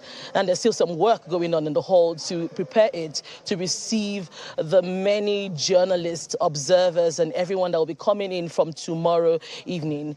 Now, but before the elections tomorrow, INEC has been using this center to inform Nigerians on development developments and updates as regards the presidential elections. Now, INEC Chairman Professor Mahmood Yakubu began the briefing of journalists here yesterday, and it mostly centered on INEC's preparation for the 2023 general elections. We had the INEC chairman assure Nigerians that he is confident that the electoral body is ready for the polls. He gave a highlight of preparations for the elections, including transportation of sensitive election materials to states, and those materials are expected to be distributed to local government areas across the country. We expect that to have been done by now.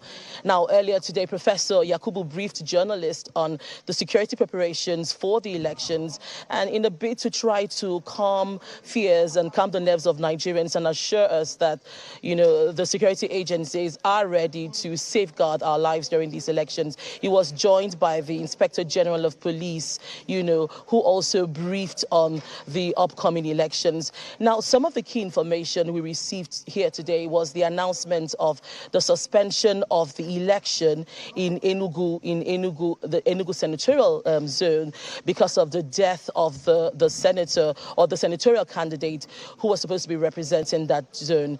Now, the election is now on hold, and it's been suspended, and it will now hold on March 11th, on the same day as the governorship and state houses of assembly elections. Now, the IG of police also disclosed that 425,000 security personnel, besides the military, have been deployed for the elections. The police will now would also be monitoring cyber threats throughout the exercise. This is what the IG of police said today about cyber threats and the elections.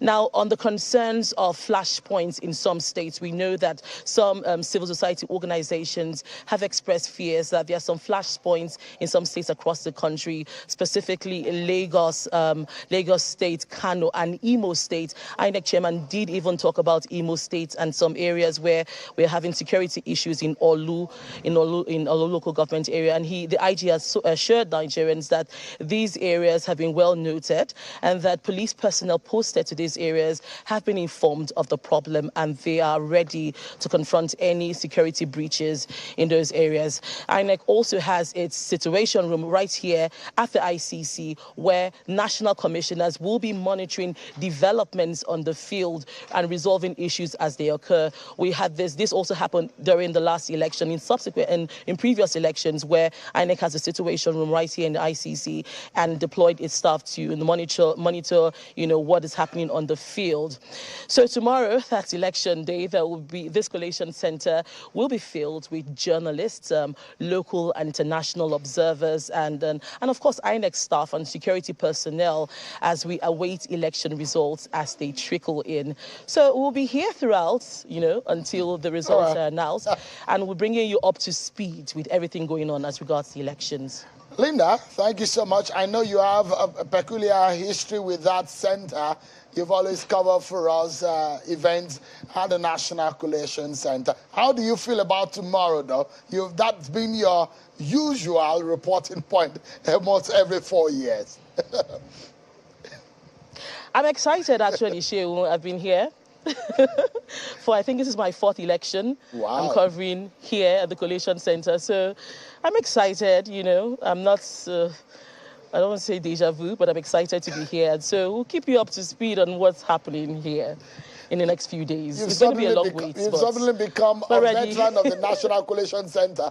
I wish you the very best, and hopefully there's no drama like we saw from some few years back. Thank you so much, Linda, for speaking to us and reporting for us there. We'll be hoping to see your face more frequently from tomorrow evening or so. Thank you so much, my colleague there, Linda Akibe, reporting live for us at the National Collation Center.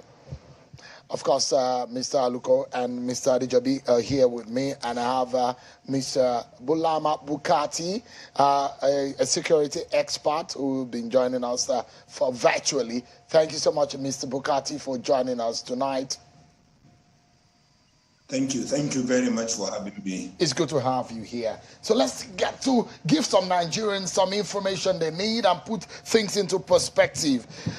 First and foremost, maybe I should come, to Mr. Aluko first and foremost. And I'm very sure you must have heard so many stories.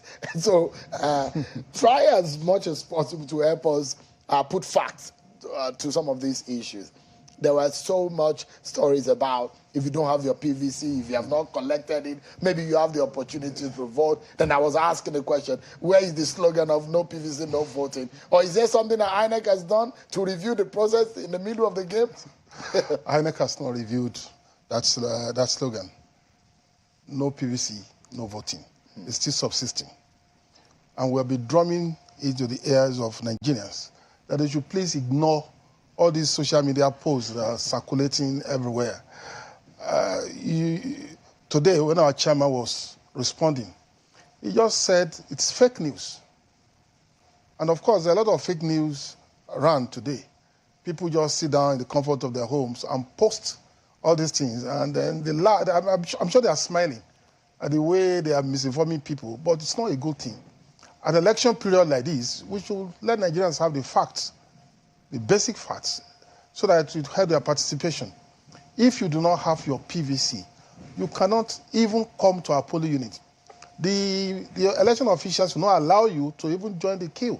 And if you want to forcefully come into the place, the presiding officer will inform the security agencies to deal with the person. So it's good that we deal with the facts. It's good that we follow what INEC says rather than what some fake INEC people are saying. So that's just it. No PVC, no voting. The PVC is at the center of our operations. Well, I mean, if there are people who, of no fault of theirs, they couldn't get, but they have their temporary notice of a voter card, and they are there, they have their biometric, you can, you know that it's them, they have all of those details, but still they've not gotten their PVC. All those are stories. Those scenarios will not count. 87.2 million Nigerians have PVCs out of 93.4 million registered voters. Those are the people we're expecting in our polling units. Anybody who was not able to collect the PVC, it's not a crime. In future, they can still collect their PVCs and vote.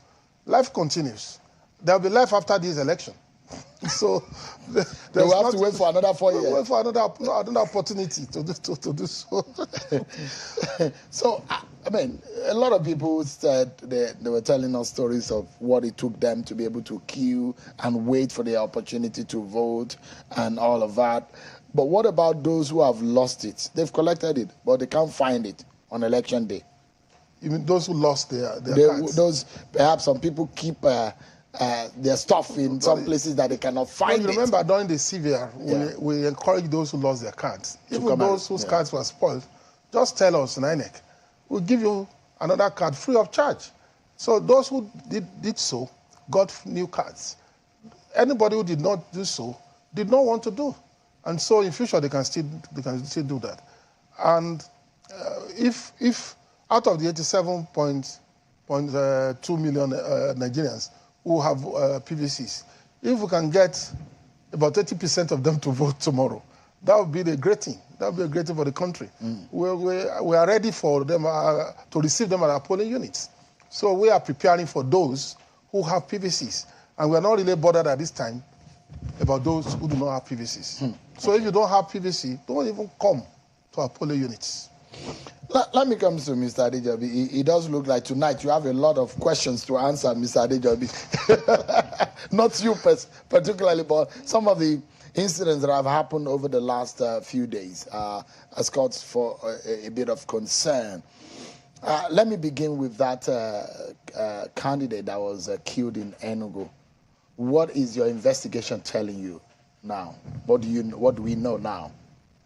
Well, in as much as I want to be judgmental or to preempt what the investigation will say, the Commissioner of Police in Enugu State told us that we had simultaneous attacks as the Labour Party senatorial candidate was attacked, another attack in another place on another APC candidate, another attack on another place on another PDP candidate. So it's not only the Labour Party candidate that was attacked that time, but it's rather unfortunate that it was the only one that died in the process.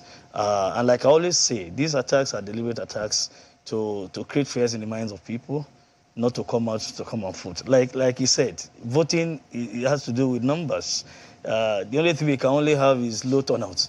Voting is voting. People will come out and they will come and vote. The figure we have is what the INEC will count. But we generally believe that we have instituted investigation into the matter. The IGP has directed the CP to go after these perpetrators as usual. And of course, there are some officers that have been deployed to this area, particularly our tactical squads, to assist the CP Enugu to investigate this matter. We want to assure Nigerians that whatever incident we record, we definitely get to the root of that matter. And one good thing about criminal offense is that there's no statute bar, no statute bar. So anytime the case we are done with our investigation, even if it's 20 years, it's a criminal case, you can bring up any criminal case against anybody at any time. So nobody should think that if you do it, you want to go scot-free. And one good thing about forensic investigation again is every offense committed leaves a trace. Every offense committed leaves a trace. So definitely we are going to have loopholes upon which we're going to base our investigation and get to the root of this matter. Are you putting forensic investigation into the matter? We have gone scientific in our investigation in the police. I mean, did you deploy forensic investigators? Definitely, the IGP has advised the CP on what to do. I will not be discussing that on here. Of course, the IGP is there to guide the CP, and we had a robust discussion about it, and I'm sure we're going to harness all our available means to make sure we unravel the incidents in Enugu. So, in temporarily or preliminary investigation, what is it telling you? Chino, I can't be judgmental right now. No, when we're having a case, like this is a popular language of the police. When you have a case like this, you need to widen the scope of your investigation, or else you're going to get it wrong. You can't say it's an opposition that have killed the candidate. You can't say whether it's the IPOB people. You won't say whether it's a family problem. So we can't be judgmental at this time. Let's have our investigation. But I can assure you, definitely, we're going to get to the root of the matter and get those perpetrators to book. We will do that. We are deploying all our resources we have. And don't forget, like I told you, we are moving scientific in our investigations. We're going to get so many things. And one good thing about scientific investigation is that every offense committed leaves a trace. Definitely, we're going to have a trace to follow and get those perpetrators. What are you doing about those calls of IPOB threat or sit-at-home instructions given by some leaders of Who gave the instruction? A fugitive that is not in Nigeria they are looking for that is giving instructions. I don't think our people should just be dogmatic about it. If somebody is abroad and is telling you not to do something, why can't he come home to come and tell them not to do it? He could have come to Nigeria to have a family meeting or market square meeting and tell them what to do so that they can ask him questions. So I don't think people should follow him dogmatically. If you follow such an instruction, we are just doing a disservice to ourselves in that region, that people should not come out and vote. We do a disservice to ourselves because we are going to miss so many things. This guy that is giving these instructions is not in Nigeria. He has nothing to lose. But we must think very well critically that what do we have to lose? We have many things to lose.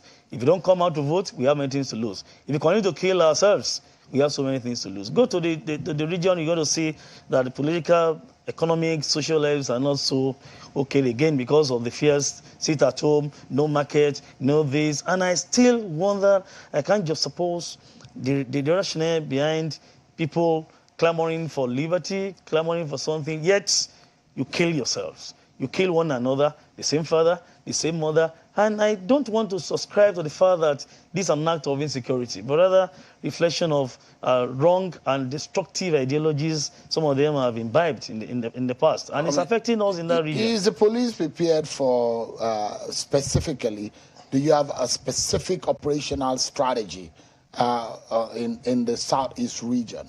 Yes, we have. Don't forget that the IGP, almost 2 years ago when he came on board, April 2021, IGP launched Operation Restore Peace. This operation is still there, And on a daily basis, IGP strengthens the capability of this operation to make sure the operation is in tandem with the current happenings. On daily basis, we have dimensions into attacks in this place. We have dimensions. So the way we have dynamism, we have dimensions into these incidences in the region, we move with them so that we're able to curtail the activities of these men. We arrest many of them. We neutralize many of them. And don't forget, these guys too are after government institutions, attacking police, killing the military, attacking INEC facilities, attacking police stations. So if they attack us, people don't expect to further harms. Is the police working with the Finnish authority? Of course. I understand that he was arrested. In what way? Is it a more? No, well, don't let me discuss that much, but we are communicating. We are communicating. We are waiting for some responses from them. By the time we have good response from Finland, we go to address Nigerians on that. So let us go to that for now. Okay. All right. Let me turn to Mr. Bulama Bukati. Give us an understanding of your own assessment about security and what you some kind of what do you foresee, what is on your mind, what should the security agencies be looking out for, what are your mappings, what do they look like, your projection? Yeah, thank you very much. That's a very important question, Cheun. As we wrote in our paper, which was published about 3 months ago, looking at security in the 2023 elections, there are 3 major challenges to the election in terms of security. The first, the armed groups, 3 major armed groups in 3 different parts of Nigeria, each of which are launching attacks and each of which can threaten the election in different ways. You have just been talking about the indigenous people of Biafra's military wing that are called the Unknown Gunmen or the Eastern Security Network. We know that this particular group has been attacking INEC facilities and officials deliberately, and they have also been targeting security forces, and it is clear from their mode of operation over the past 9 months or so that they are intent on disrupting Nigeria's 2023 elections. In addition to that, we have seen statements from them in which they threatened politicians who go on campaigns that they would kill them and that the media should not report anything related to election and that there will be no election in the southeast. Now, and that's why they are considered as one of the likely culprits for the incident you were just talking about, the killing of Oyibo Uche. My thoughts are with his family, and we pray that the police would investigate whoever perpetrated that heinous attack and bring him to book. But that's just one challenge in the southeast. In the northwest and the north central, bandits who have about 30,000 men, according to government estimates, are continuing to launch attacks. They have decimated and displaced over 600 villages. And as we speak with you today, there will be no election in over 600 villages tomorrow. This is most unfortunate. Those villages are Nigerians like all of us, and they do have the right to have their say in elections or in choosing leaders. But unfortunately, because their villages have been displaced, they cannot vote. Now, the INEC has introduced what they call the IDP voting centers, which allows people who are internally displaced from their communities to vote. But the challenge with that system is that you can only vote if you are in a government-designated IDP. That's internally displaced people's camp.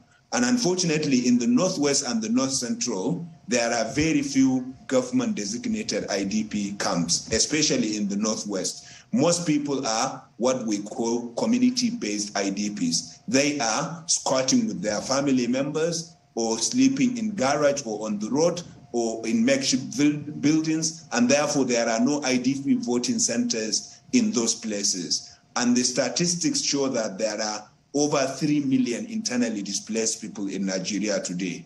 If only half of that does not vote. That's 1.5 million people. And don't forget that the 2015 election was won by just 2.5 million, and therefore 1.5 million people is a big number, even if just half of them are unable to vote. Now, that's the Northwest and the North Central. In the Northeast, Boko Haram is still active. We have to say that the group has been weakened in terms of its ability to attack cities, but it is still holding sway in villages. It is still controlling some villages and also launching attacks at will at some villages. And the Boko Haram threat has expanded, as you know. It has expanded to the North Central and to the Northwest. In places like Kaduna, for example, there are villages that have specifically been outlawed by a faction of Boko Haram called Ansaru from participating in campaign activities. And we know that from past elections, these groups launch attacks on the day of election. Boko Haram, for example, will threaten the election by launching attack because one of the 5 pillars of Boko Haram's ideology is to destroy Nigeria's democracy. And they have tried it before in the 2019 elections, in the 2011 elections, in the 2015 elections. And don't forget, in 2019, they even succeeded in forcing our elections to be delayed by 6 weeks because the security forces said they could not guarantee security of lives and property because of Boko Haram attacks. Now, these 3 groups are going to threaten the election in different ways. Bandits want to abduct people and make money out of them. When they abducted students in about 8 different schools from December 2020, if you remember, Shewin, over 1,000 students they abducted. When they were interviewed by the media, they said they abducted those students because the students are related to government. They are connected with government, and therefore they know they can get money out of governments if they abducted students. The same thing applies to election officials. If they are able to abduct them, then unfortunately all of us will be in problem. And I don't pray that will happen, but it is important for our security forces to keep that in mind and put measures in place to ensure that it doesn't happen. So in a nutshell, IPOB is going to attack election officials and elections because they want to drill our democracy. Boko Haram wants to destroy our democracy. Bandits may try to make money out of election officials and electorates. Now, this is one security challenge, and I can see that you want to come in, but the second security challenge is the use of political thugs by politicians. Politicians who use hoodlums to kill people, to destroy property, and we saw an example of that yesterday in Kano when the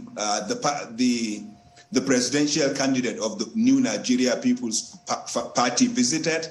I mean, many cars were destroyed, people were injured, and the police was able to arrest 85 people, including 2 local government chairmen. Unfortunately, the local government chairman who reportedly went to the place with pistol to attack opposition were released on the same day. But the 85 people are there. Of course, we commend the police for arresting the 85 people. What remains to be seen is what do you do with them, because you don't just arrest them and then their godfathers come and take them on bail only for them to go back and unleash havoc on the day of election. The final challenge in terms of security is the spread of false information and conspiracy theory or misinformation and disinformation on social media.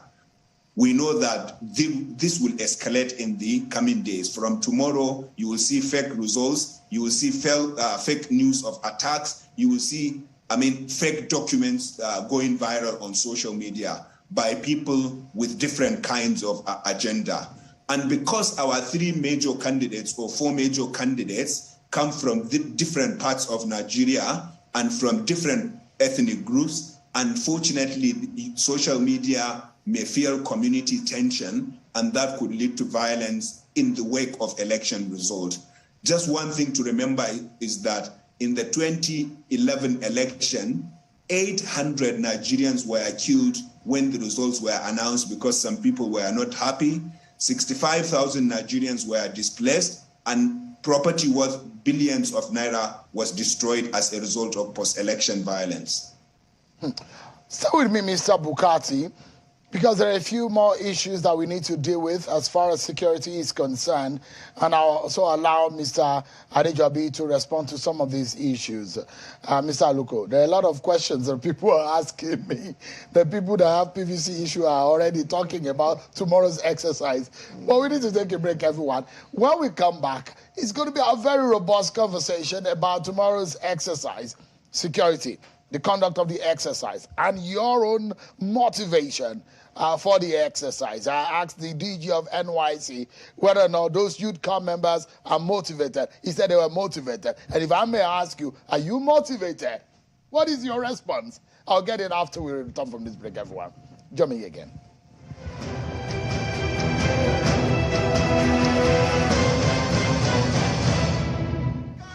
You don't need to light up your light. Now which kind of people you gon' need to light up your house, quality cable. Coleman quality. Coleman wire. Coleman durable. Coleman cable. Coleman cable. Coleman cable for any kind of project. Coleman. Now come and be the bar. Come and see. Now come and be the bar. Coleman won't light up your light. Now come and be the bar.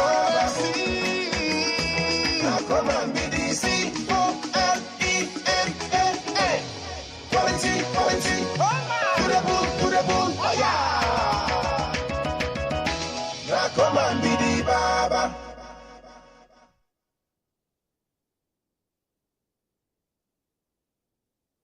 Remy Atata, you always stay in my mind. I deem me gone.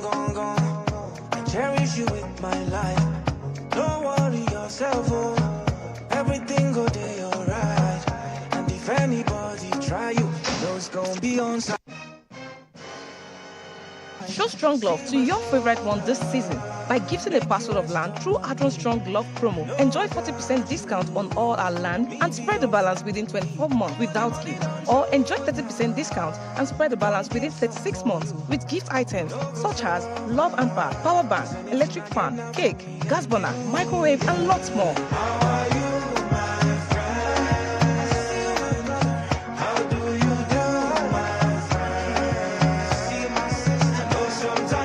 Strong Love promo.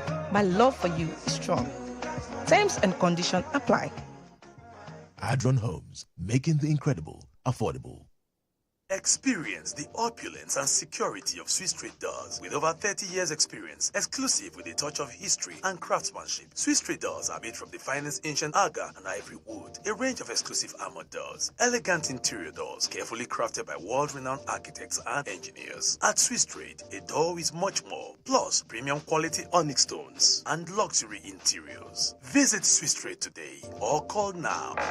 Swiss Trade, blend of beauty and security.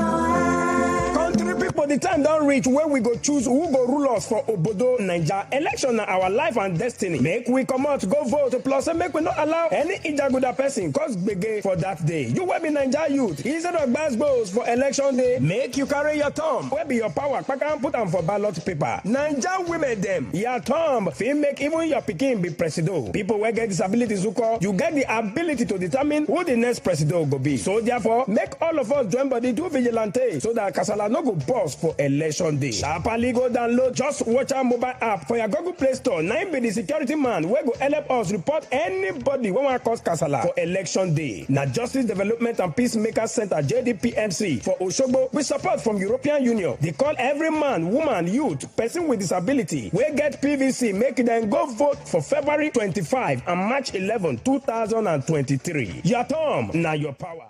Now which kind of wire you gon' need to light up your light? Quality wire. Now which kind of cable you gon' need to light up your house? Quality cable. Coleman quality. Coleman wire. Coleman durable. Coleman cable. Coleman cable. Coleman cable for any kind of project. Coleman. Now come NYSC, now come and be the Baba. Come and light up your life. Now come and be the Baba. Now come and be the COLENA. Quality, quality, to the bull, oh yeah. Now come and be the Baba. The 2023 general election is here, and we want you to share with us how you feel and what you see about the processes and activities of the election. Send a well-taken photo of yourself with your PVC or even your inked finger after voting. Send to these social media handles using this hashtag or to our email 2023verdict@channelstv.com and be a part of the 2023 verdict coverage on Channels Television. Take a picture, vote, and be counted.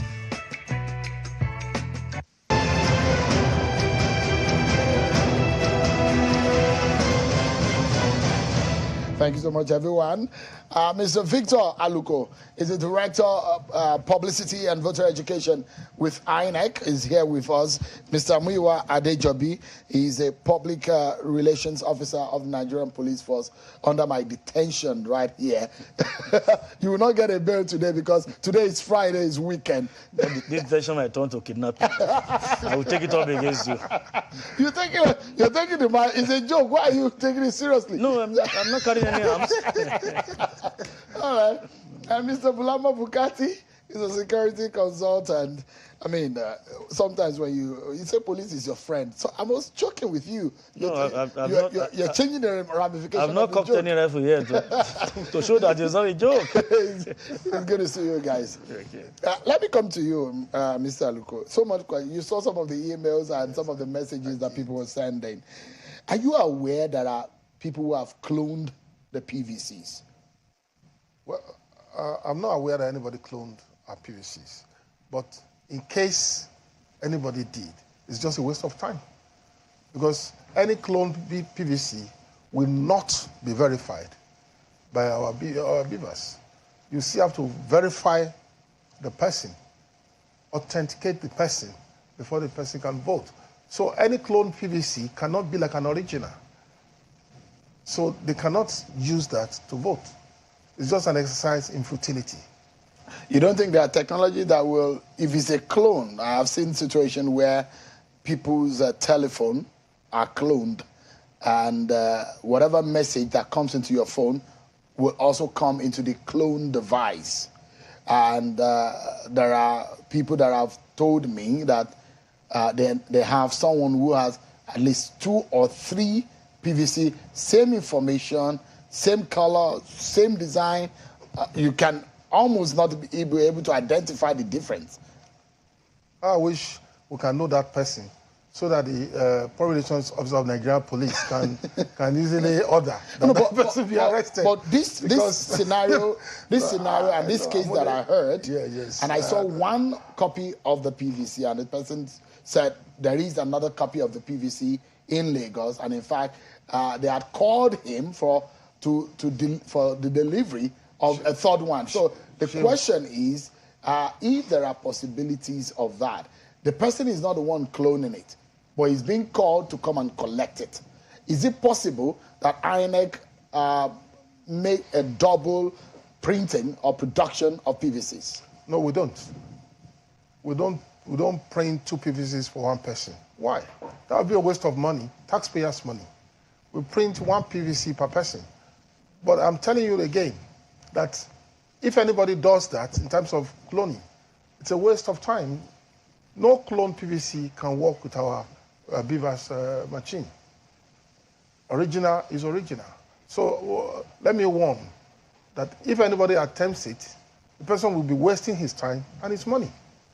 The BVAS is designed to recognize the INEC PVC. So let's just put it at that. For this election, 87.2 million PVCs issued by INEC are expected at our polling units nationwide. And if people present any of these 7.2 million PVCs, our equipment will read them and read them correctly. I'll show you.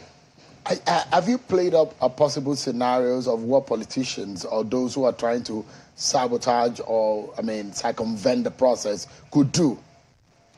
We know that there are negative people across the whole place who can, out of desperation, want to do some funny things. But we keep telling them that it will not, such things will not yield any fruits. It will not yield anything good for them, because of what use will it be for any candidate or any politician to be looking for how to clone cards when the person can campaign, can reach out to supporters, can reach out to voters with his or her programs to attract votes. I think that's what people should focus on. Nobody should think about how to go through the back door, cloning this or cloning that. It will not just work. On election day, we are deploying BVAS to all the 176,606 polling units where we are conducting elections. And so all the BVAS were manufactured in the same place with the same software. And so no clone thing can enter anyone, whether the BVAS is in Kano or the BVAS is in Delta. It's the same technology. So no clone PVC can enter. And I don't really believe that people will clone PVCs anyway, because it's just a high level of deviance, and I don't think anybody should do that. Well, if anybody wants to do something at all means, they go all out to get it done. I'm wondering what happened to the uncollected PVCs and how safe they are. Drainages and sewages are now the new homes of PVCs. A hunter or some hunters in Inewi found PVCs they dug it up in Inewi, and the fear is whether or not people are able to use these PVCs that are lying in sewages and in forests in Inewi or any other part of the country for election. Well, we saw that news item on the social media about a hunter discovering PVCs in the forest. I think hunters should be discovering rabbits and antelopes, and not PVCs. No, that's just in the lighter mode. For us as INEC, PVCs are either in the hands of the owners, that is people who have collected, or in our offices, that is those who have not been collected. Two locations. PVCs are not meant to be in forests or in drainages. And so we don't bother ourselves about all that. So that's the question. We are focused. Do you have those PVCs in safekeeping because of the ones that are not collected? Our belief is that the 87.2 million PVCs that we have given out are in the hands of the owners. And the 6.2 million PVCs that have not been collected, we can categorically tell Nigerians that they are in our custody. The PVCs that were not collected in 2019, they are in our custody. Up to now. Since PVCs that are not collected since 2011. Because the claims are that some of the PVCs, they looked at the names, there are people within that area, and they reached out to them and they were giving them their PVCs. We have not received any reports officially in INEC about PVCs being distributed to people from anywhere. We are not aware of that. But the same video you said you saw, these are where the claims are. On the social media. It's not, you see, the social media, it's a very complicated media. It's not everything we see there that, you see, we don't take official things from the social media. But we understand that you are investigating the matter. The police should investigate. INEC is not looking into it? INEC does not have investigating abilities and powers. The police should investigate, the security agency should investigate and let us know the basic facts about the whole thing. But what I'm telling you is, for us in INEC, we've given PVCs to people. And the ones people did not, the ones a number of persons did not collect are in our custody. So if people are discovering PVCs in forests or in lakes or in jungles, we're not bothered about that. We are bothered about what people are going to do with PVCs tomorrow, which is election day. And we are calling on Nigerians who have PVCs to please come to our polling units and vote for their leaders. That's what we are focusing on. I'll allow you, Mr. Adejabi, to react to some of the concerns that the researcher and the expert there, Mr. Bulama, has raised, and what we could do to work around this and make sure that our people are able to go out. But I don't know if you have heard the report coming from Kogi about the situation in around Okene and all of that, and the possibility of threat and violence around that area. Have you gotten any specific report around that area? Well, the IGP reacted to some questions raised today at the press briefing, and somebody actually raised that question concerning Kogi, and IGP addressed it that way. There was a case of arson reported, and that one, we have it on record, and we are looking into that. Other issues that were raised, we are not aware of some of the issues that in some areas, some people blocked certain places, and police escorted them to there. Later, some soldiers escorted them to this.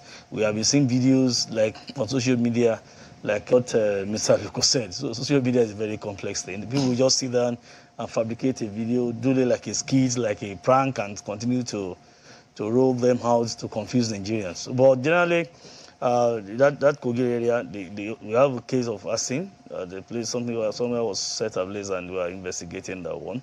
We have a desk, our desk officers across the country. That's electoral offences desk officers, who are incidentally the assistant commissioners of police in charge of our CIDs.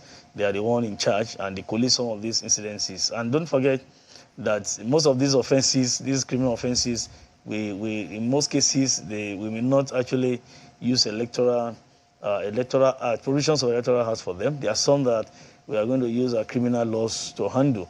So the two will come together pari passu. If we think that what you have done is not that described, it's not adequately described under the electoral act. The criminal code is there, the penal code is there. Other extant criminal laws are there. You match them together so that we have credible evidence to nail you in prosecution. But the allegations are very specific, that the roads were being dug leading to an opponent's area, such that to block out the opponent, and the opponent has been crying and say, this is what these other side are doing, just to cut him or her away from movement or communication around that area. Have you received any specific? I've not received. Perhaps maybe after the program we find out from the but I have not received, and I receive quite a lot. C-trips on a regular basis. I'm on the platform. I receive C-trips on a regular basis. But is it possible in these kind of areas that you are able to deploy specifically? Because if roads are being dug to block access, I mean, no, it's not. If that is true, it's not proper. It can trigger issues. It can trigger crises, and we will not allow that to happen. So we need to find out from Kogi Command. We need to find out from Kogi Command. We have not received that report. But there's nothing wrong if you find out from the CPA in Kogi, and possibly, if it is true, we need to look into that holistically. The closed borders in the country, did you leave that to the customs and the immigration services, or the police is involved? No, it's a joint operation. You know, ISS is managing this election. It's just that the police is just a lead agency that coordinates some of these deployments and some of these activities. Majorly, borders are to be policed. The international borders will be policed by customs and the military and our border patrol forces of the police and some other security agencies. And the other inland borders, like borders in and out of states, local governments, communities, and the likes, will still be policed by the military, the police mobile force, and some members of the NYSC-INEC. They are going to enforce this restriction order, so that we'll be able to have full control of our security arrangements during the election. So we are serious about this, the restriction order, because we believe that if you have proper restriction of movement during any electoral process, we're almost 85% successful into the electoral process, if you have it. Because if people don't move in large number, the elections will not be disrupted. And a single person cannot come to your polling unit where we have 250, 300 people, and only with all of you lie down. Just one person. You overpower him and give him maximum shishi, the way they call it in unionism. So if somebody comes to a polling unit, only him to say, but if they come in large number, they can threaten people, they attack people, they disrupt the process. So we will not allow such illegal or authorized movement during the election. And it is clear that from 12:01 a.m., on 25th of February to 6 p.m. That is the restriction period. And we want Nigerians to be on the same page with us. It's for all of us. It's good. If you don't have any reason to go out, if you're not in essential services, if you are not being accredited to move around, either as a journalist, the medical doctor, the INEC official, observers, you must have been accredited before you can move around. Even as a journalist, not every journalist we move around. Most of now we practice citizen journalism in Nigeria. Everybody is a journalist, so you don't expect more than 200 and something million Nigerians to say they want to monitor the election. No, those that will monitor this election have been accredited, and even on the tag, you are going to see their pictures. Their pictures on the tag. That's another innovation INEC has done again. It was not like that before, but now you have the names, the names and the picture of every journalist, every observers being put on the card. So we want them to please be on the same page. They are going to meet our men at various points at intervals. Even if you have your pass to move, respect these men. They are going to stop you. All you need to do is to explain to them. You don't need to say, in your own locality, you may be a local champion.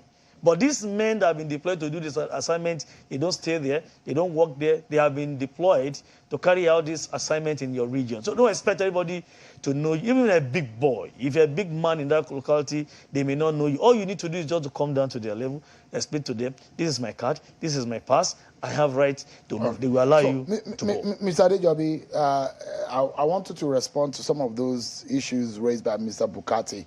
But of course, Mr.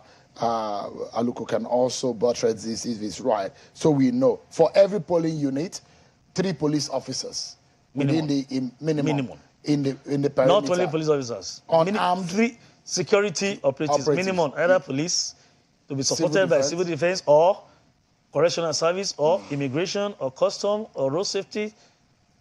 Within the perimeter, unarmed. You must have unarmed. So, and the outer perimeter, you have the armed. It's a 3-ring thing. Okay. The arrangement is a 3-ring thing. The innermost ring will be for polling units. They are not armed. The middle ring is for armed men who are going to be on motorized patrol, either on bike or vehicular patrol and what have you. They are to give support to. The men at the polling unit who are not armed. Then the outermost ring will be for restriction of movement, who are going to block in and out of various states, communities, and local governments. They are military men, and they are mobile men, and some the armed corps of the NSCDC will assist them to do that and to fortify those areas. So we have this 3-ring, and the 3-ring are perfect. We have worked, we have used the 3-ring system in Anambra, successful, in Osun, Ekiti, even Ondo. Even in Kogi, the last election in Kogi, it fantastic. So we are going to represent, and we are working for There is no police officer that is supposed to be dressed in any special uniform or armband or any insignia or whatsoever. Is it normal? Well, we have various uniforms. Generally, all conventional men, PMF, operational men are going to be on camo. We have special forces men that are going to be deployed. Their attire is different from this. They may not be on camo, but you know the way special forces operatives dress. But you know these are police operatives, special forces police operatives. Then our plainclothes men. They're everywhere because some of them have been deployed to assist EFCC as per issue of vote buying and what have you. Because plainclothes officers are being deployed to do that and to gather intelligence. We have various units. And of course, our pilots are going, the pilot dress in another way. In case you see them, we have deployed 6 choppers to move around across the country when the elections last. And our marine officers too with it. So we have various, but generally, we have to be on this camouflage uniform. Okay. Generally. So I'd like you to respond to. I'll go to Mr. Bukati in just a moment. And there is a mail that I would like Mr. Aluko to respond to. One of our viewers is concerned about his predicament. He has 1 leg in Delta and 1 leg in Lagos and 1 PVC, old PVC, new PVC has not arrived. I'll allow Mr. Aluko to answer to that just in a moment. But please, we'll come to it in a moment. Just drop the email for a moment. I'd like you to respond to what Mr. Bukati, some of the issues Mr. Bukati raised. Well, I listened to him. He made analysis of possible threats to the electoral process. and about 3, he mentioned about 2 or 3 regions. The southeastern part, that one is a notorious fact. And then the northwest and north central banditry. Southeast is IPOB and ASN. And of course, the issue of thuggery, generally political thuggery, and fake news. These are the things he raised. And the IGP too mentioned this when he was actually briefing the Council of State recently. And at every moment, every forum the IGP had, he was always referring to some of the possible threats we'll have during this election. We are not unaware of all this, and we have done what we should. On political thuggery, you agree with me that even he confirmed that we arrested some people in Kano. We've been arresting people. And for even Shagamu case, at times we are having different perceptions and different versions of what happened at Shagamu, that people went to attack banks. Some are saying it's politically motivated. Whatever it is, we have suspects. We have arrested in all of these areas where we have recorded some of the incidences. We are profiling them, and we will do the needful as I went. So political thuggery is not a new thing. We know how to handle them. And of course, the banditry, we have tried enough in many areas to liberate some of our communities that have been affected. Of course, you know, northwest and north central is banditry. We are on that. And for southeast, it has been in the news every time, every moment. He said there are areas that may not be having elections, and he mentioned I am not aware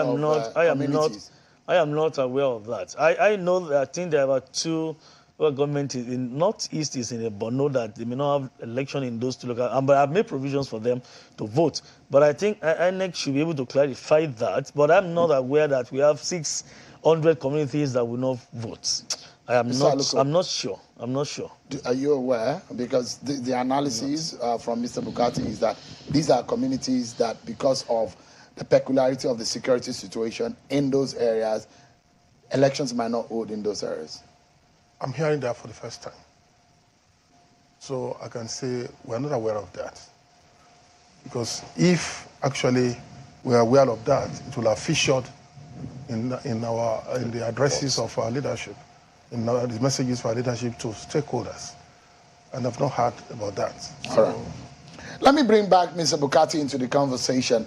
Mr. Bukati, in fact, I'd like you to respond to the reactions to what your position earlier.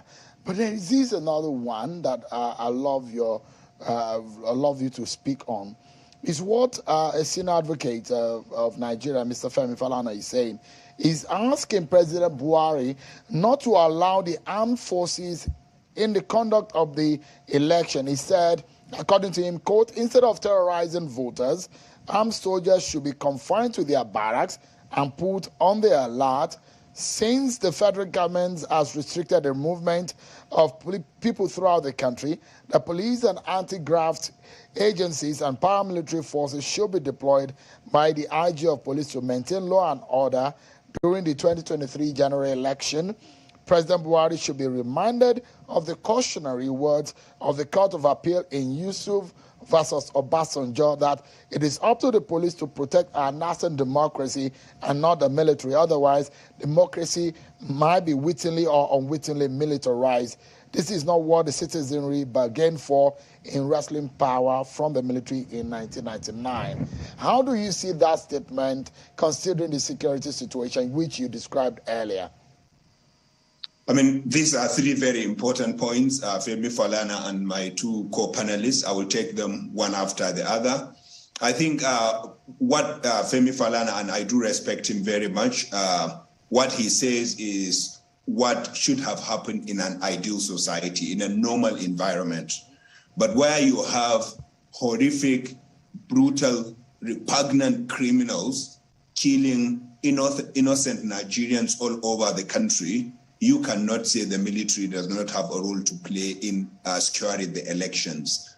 And so I am also a lawyer. I am qualified in Nigeria. I am qualified in the United Kingdom, and I have studied the law he is talking about. I think the way to balance the equation and to make the role of the military not to affect election or terrorize voters is for the military to be deployed to areas that are outside election units, so that they would be able to secure the parameters maybe outside cities and towns where there are big threats so that they are able to secure. But if you confine them in barracks, like the senior advocate advocated for, I think you are going to do a big disservice to Nigeria, because you are going to be wasting resources that should be used in securing the election.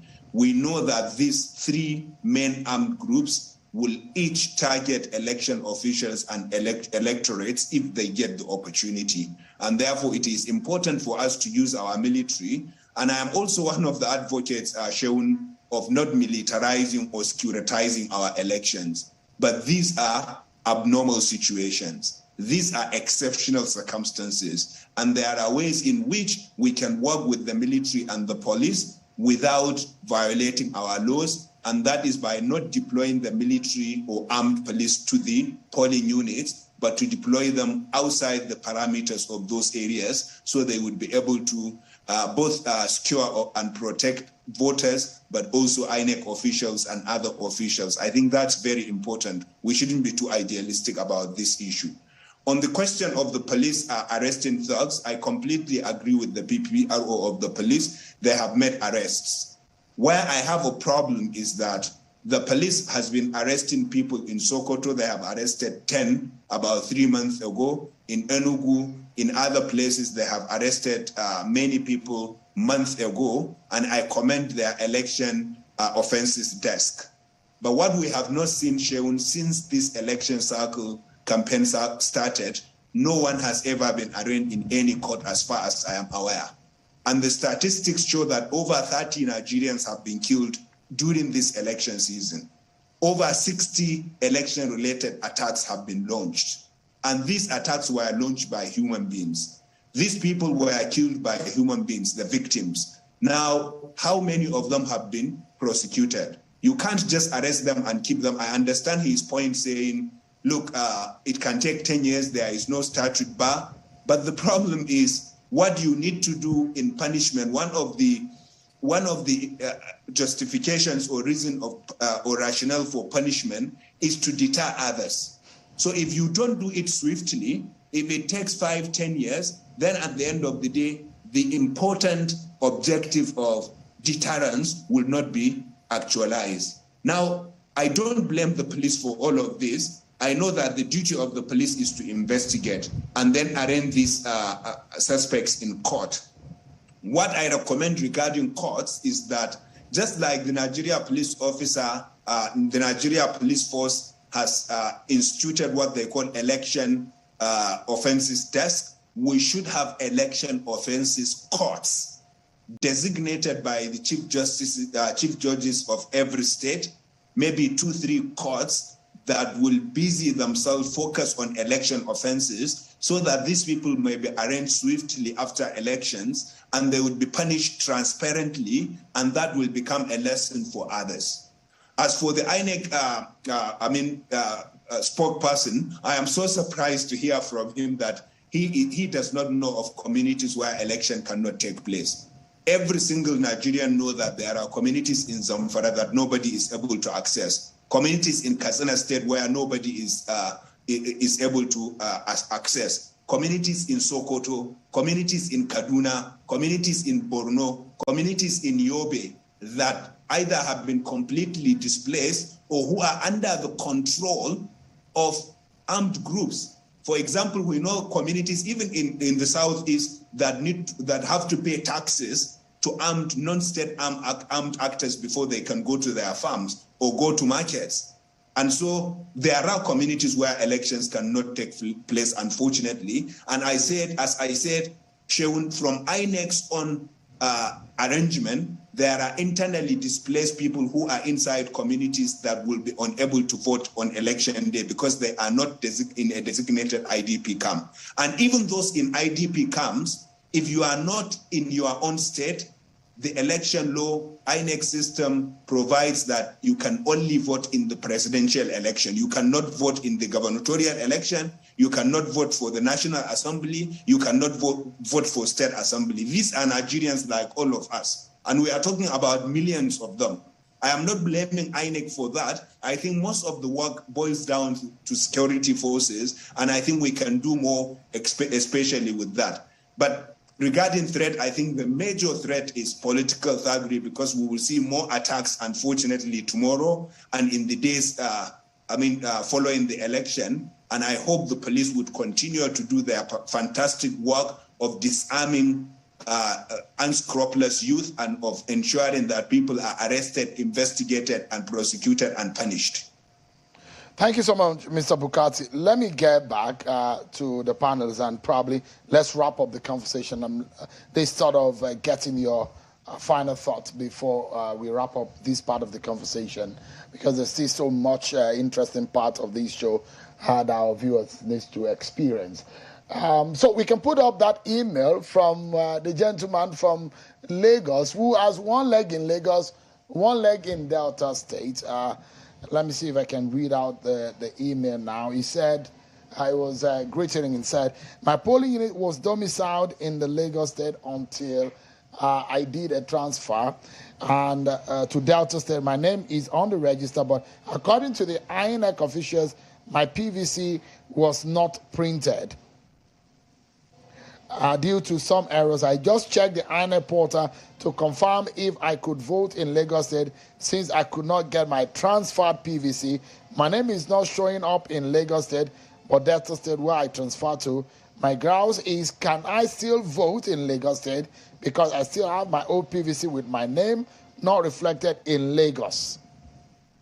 How do you react to this kind of predicament? Well, our regulations are simple. You have to vote in the polling unit where your name is on the register. Your name has to be on the register in that particular polling unit before you can vote there. So if his name is no more in Lagos and he's still holding on to the card of that place, if he gets there, he cannot vote because his name is not on the register anymore. There's already a disconnect. So he cannot vote. So what matters here, Mr. Aluko, let's clarify. The register is at the spine of it, is the record in which INEC is using. No matter where it is, that is the register. Even if you have the PVC and it's not on the register. If you have a PVC and you get to the polling unit and your name is not on the register there, you cannot vote. That means it's a PVC without legs. It's not standing on anything. And if you get to a place, and if your name is on the register in a place, and you don't have a PVC, you cannot even access our polling unit. You cannot be verified. It's a simple process. The two must synchronize. The PVC and the register. That's just the regulation. Is there something that you need to tell us tonight that people need to know? Because the BVAS is, we read your biometrics. Facial recognition, thumb recognition. I remember during the days of the card readers, they will tell you have to use spirit or methylated spirit to clean your finger so that it can read it. Do we have to wear makeup? For those who wear makeup, will they recognize their face if they wear makeup? Does the temperature of the sun, if there is too much heat? What are the advice that you can give based on the nature of the BVAS machine? The BVAS machine is just a simple machine that authenticates either the fingerprint or your facials. Now, we expect people not to go there with very dirty hands. You cannot have dirt on your hands. You start going to put your fingerprint on any device, whether it's in the bank or it's an INEC polling unit. Naturally, your fingers should be clean. And when you put your finger, we expect that your fingerprint should be authenticated. Would you provide us with methylated spirit? Or we should have our hands clean before we come? We should find a way of cleaning it first. Methylated spirits are not part of our electoral materials. But what we are saying is... And that's going to be a lot of procurement now. What we are saying is we expect your fingerprint to be easily authenticated. And in case that one does not happen, we use your face. Okay. And what we are saying is where we tried the two, and yet it doesn't work. The BVAS machine rejects you, we'll tell you to please go home.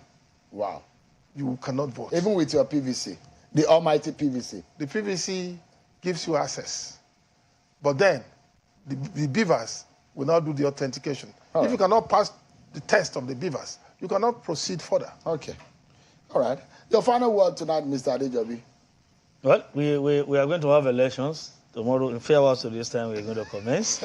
We want people to be on the same page with us. We don't want you to go there and foment trouble. Like we always say, that man who pulls the trigger to declare a war might not live to see the end of that war. Don't go out there to cause problem. We want to have good governance in Nigeria. We want to have a very smooth electoral process. We are there to protect you. Our deployment is not to threaten or to intimidate anybody. You are going to see us in large number tomorrow. And for those who want to foment trouble, the way we say it, be ready for bloody nose. We are there for you. How you want it, we give it to you. We don't want blood, though. But is there a short code? There is 911 in some countries, but in Nigeria, is there a generalized national short code? We are still working with NCC to get a short code for Nigeria. You still don't have it. But you have a long code. We have a long code that is toll free anyway. Okay. It's free to all Nigerians.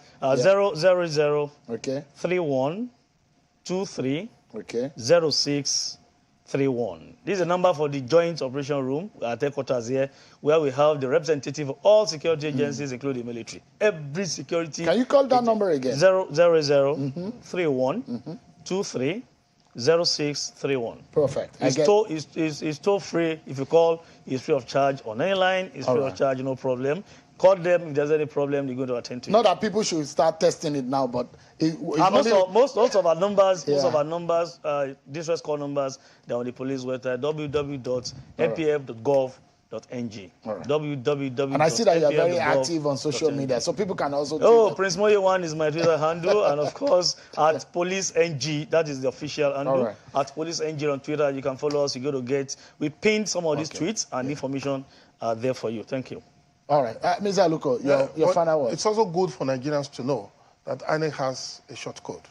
Okay, great. Yes. What is 4632. Oh, 46. On election day, that is tomorrow. 463. If anybody calls 4632 from the field, it takes you to INEC Citizens Contact Center. You have written the police right in our situation room. Okay. You can report incidents. You can tell us what is happening. You can ask for clarifications. And, of course, you get to the heart of our situation room, where the INEC chairman and his commissioners and all the directors will be. And we'll be able to give you answers. Is it toll-free? Whether it's toll-free? Yeah. Well, I cannot give you that assurance. The subscriber or the caller will bear the cost. Mr. Bukati, your final word? Sure. I have 3 final words. Number 1 is to call on Nigerians to stay calm and to exercise their rights peacefully. Elections are taking place all over the world, and there is nowhere where election becomes like a war except in Nigeria. Not even in Europe, in Kenya, even in Niger, which is our neighbor, elections are done peacefully and no one is killed.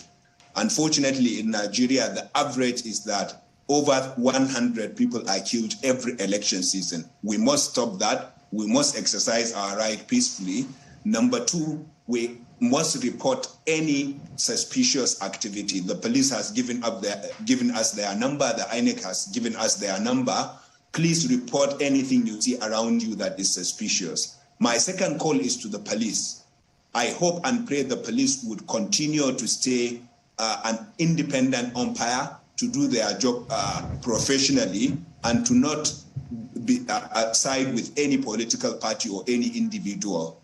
That's very important because in reports of past elections, for example, in Kano, the EU election observation mission, reported that in the inconclusive elections in Kano, there was a lot of violence by one of the parties, and police officers and security agencies did not do anything to stop that. I hope they would continue to be professional and be proactive and to arrest people who are there to foment trouble. Finally, INEC, the police, all of us Nigerians should keep an eye on fake information and conspiracy theories, because we know many of them will be created, they will go viral. And in particular, the media, I know Channels TV is doing a great job in calling out fake information. Other newspapers and radio are also doing that. Please, let's continue to expose false information and conspiracy theories so that they don't lead to violence. Let's expose them as soon as we see them.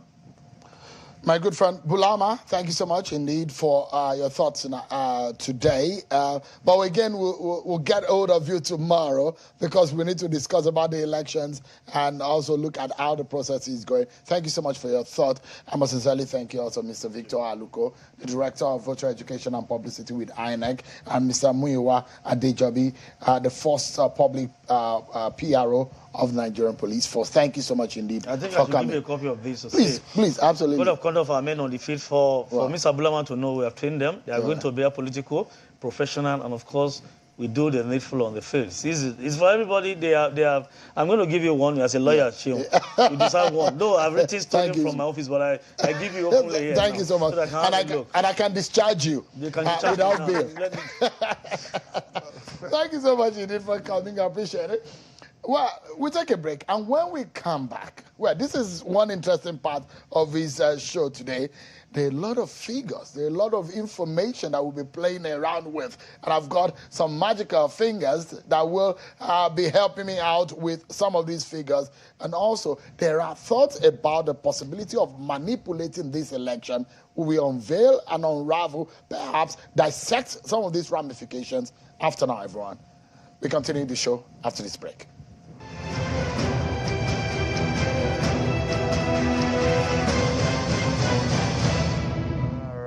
It's Made Kuti, and I just want to inform all of you and to say, vote, not fight.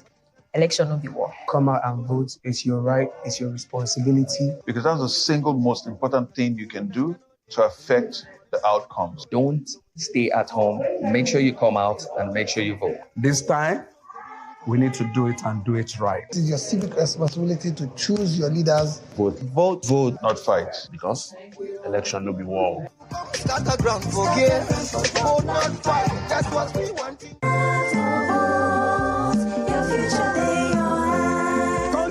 The time don't reach where we go choose who go rule us for Obodo, Naija. Election na our life and destiny. Make we come out, go vote. Plus, make we not allow any Ijaguda person cause bege for that day. You will be Naija youth. Instead of bass for election day, make you carry your thumb. Where be your power? Pack and put them for ballot paper. Naija women them. Your thumb. Feel make even your pikin be presido. People will get disabilities who call. You get the ability to determine who the next presido will be. So therefore, make all of us join body do vigilante so that Kasala no go boss for election day. Sharply go download Just Watch our mobile app for your Google Play Store. Now be the security man where go help us report anybody when we cause kasala for election day. Now Justice Development and Peacemaker Center JDPMC for Oshobo with support from European Union. They call every man, woman, youth, person with disability. We get PVC, make them go vote for February 25 and March 11, 2023. Your thumb, now your power.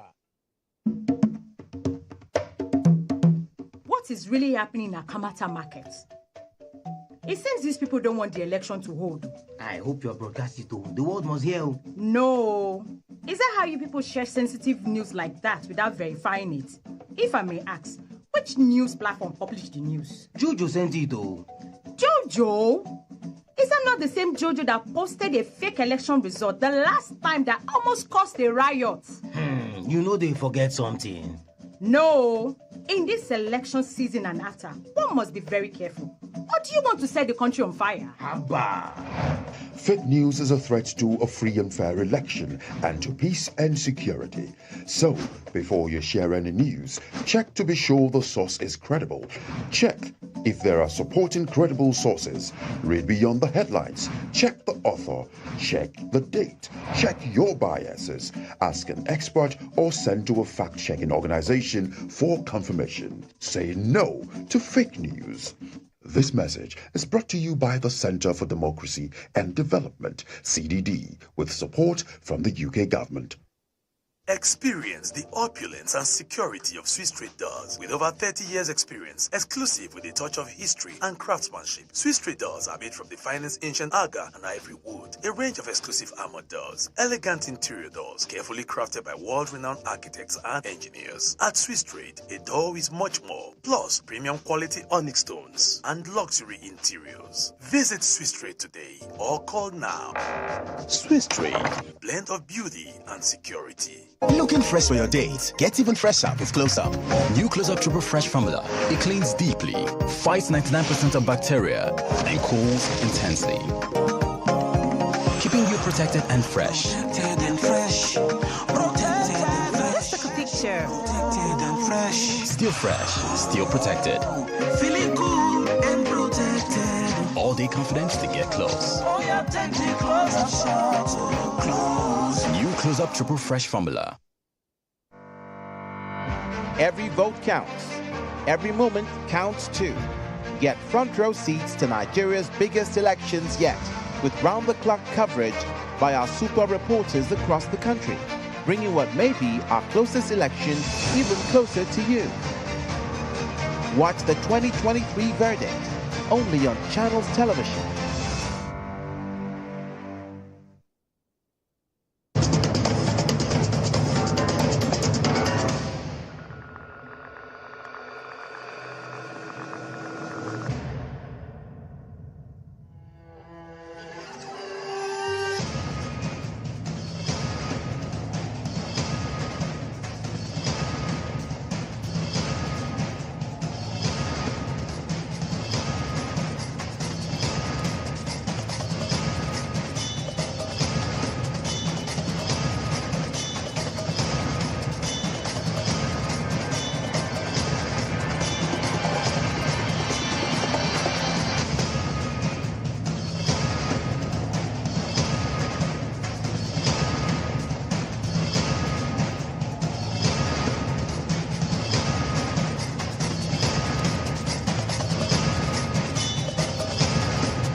The voting procedures during an election is brought to you by Channels Television. Remember that you're qualified to vote if you are a registered voter and your name appears on the register of voters at your polling unit. On each election day, polling stations will open for accreditation and voting from 8:30 a.m. to 2:30 p.m. However, voters on the queue before the close of poll at 2:30 p.m. will be accredited and allowed to vote. Voting at the polling unit will be as follows. Step 1. At the polling unit, join the queue. An INEC official will check if you are at the correct polling unit and confirm that the PVC presented belongs to you. Step 2. An INEC official will confirm if your PVC is genuine using the BVAS. You will be asked to place your finger on the BVAS. Step 3. An INEC official will also confirm you are listed in the voters' register. Your name will be ticked and your finger will be inked to confirm that you have voted. If your name is not found, you cannot vote. Step 4. The presiding officer will stamp, sign, and endorse your ballot paper. You'll be given the ballot paper rolled with the printed side inwards and directed to the voting cubicle. Step 5. Stain your finger with the ink given and mark the box for your preferred candidate or party. Roll the ballot paper in the manner you are given and flatten it. Step 6. Leave the voting cubicle and drop the ballot paper in the ballot box in full view of people at the polling unit. Step 7. Leave the polling unit or wait if you wish to in an orderly and peaceful manner to watch the process up to the declaration of the result. The result of each polling unit shall be pasted at the unit for everyone to see. Vote wisely and avoid vote buying. This announcement is brought to you by Channels Television, a network built on trust.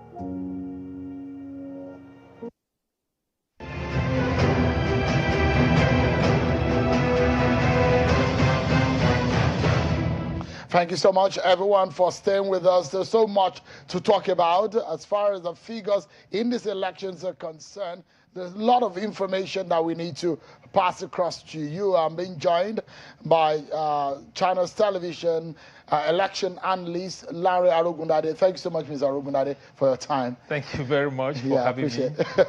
What a day is looking like, because tomorrow is almost here. Yes, we can even say tomorrow is here. Already, yeah. Because it's just a few hours before the election. And the executive director of Yaga Africa, Mr. Samson Itodo. He just was also here on the board. Thank you so much, Samson, for joining Always us. a delight. How do you feel? Been several months of planning, isn't it? Several years of planning. And we are here. Like Larry said, we're here. It's just past 9, so in the next 3 hours, we'll be We've crossed to the almighty February 25th. We'll be here. And hopefully, the surprise, I remember I was at the airport. I was traveling out of the country to cover an international event in 2011 when the election was, I returned to the country when the election was postponed. 2015, a similar scenario played out. 2019, there was a repeated due to logistics. But this time around, the INEC chairman said, election we hold. I think it's beyond what the INEC chairman said. It's what we see. Because at least in all the 36 states, we can see deployment of materials from CBN to the state offices, from the offices to the local government. That's significant progress. We weren't in this place in 2019, where we're actually wondering if this election wasn't going to hold because we couldn't see INEC deploying those materials. So this is quite a departure. And I would say to a large extent, we give INEC a pass mark for the preparation so far. There are challenges, but the fact that we are here at 9 p.m. and we feel some level of comfort that the elections will hold tomorrow, I think it's quite a marked improvement. In fact, shortly before we came to the studio, I was speaking with some of our colleagues in Umwa here, Abia State. We're trying to also monitor the situation of journalists, and you said we're at CBN.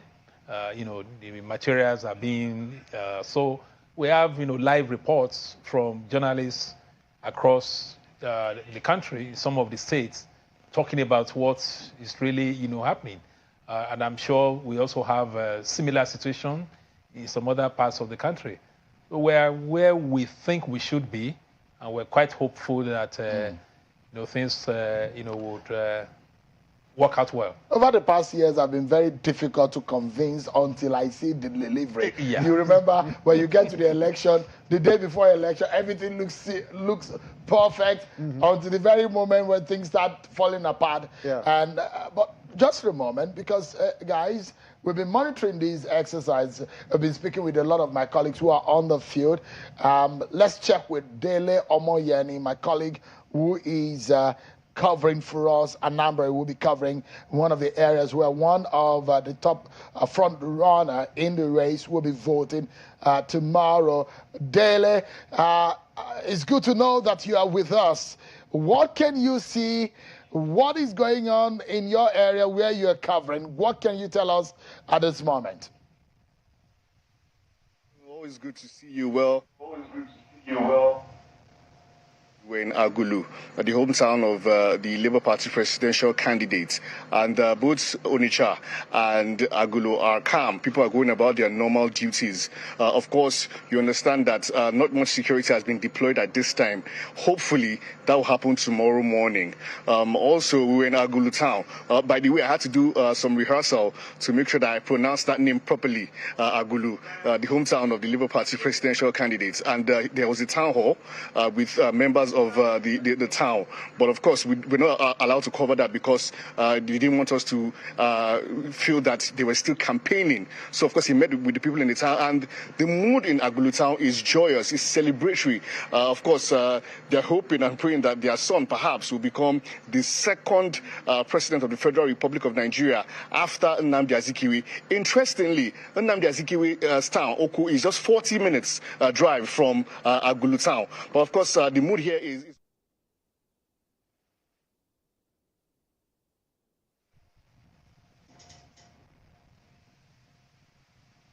all right, Dele. Yeah. Thank you so much, Dele. I will say this. Please be safe as you're doing the job. Just keep your eyes open, and I wish you the very best in your coverage. Hopefully, we will see more of you reporting from that area of the country. We pretty much gone to northeastern region of the country, the north central, the northwest of the country, and every part of the country that Channels Television is covering. That's Dele Omoyeni covering some area of Anambra State for us, and we'll be seeing him covering that much tomorrow. Larry and Samson, let's dig into some of the figures. We've gotten feelers across the country. Let's feel some of these figures and what we know now. So, Samson, 18 political parties. I said some time ago that ignore this figure. It's insignificant. It's important, but insignificant as far as this election is concerned. 93 million registered voters. Remember, it was about 84 million in 2019. So we are able to add 10 million to it. About 12 million to it in the CVR. But look, this is a figure that anyone needs to focus on. The 87,209,007 votes, PVCs that have been collected. That is a figure that we need to work with something. Absolutely. And 1,491 electoral constituencies, 774 local government areas. What are these figures telling you, Samson? No, they do tell me a lot, because if INEC says they are 93%, collection rate, it really suggests that a lot of people collected their PVCs. And so you look at this 87, so just about 4 million additional sort of registered compared to 2019. But then these people are going to be voting in 176,606 polling units, because of this particular figure, in 240 polling units, INEC will not be conducting elections in those polling units. And so it's quite a high number of people. And the goal is 50 or 60% of people show up, then Nigeria should celebrate its democracy. And our expectation is maybe 50 million people. If 50 million people come up tomorrow to cast their vote, then Nigeria would have set a record.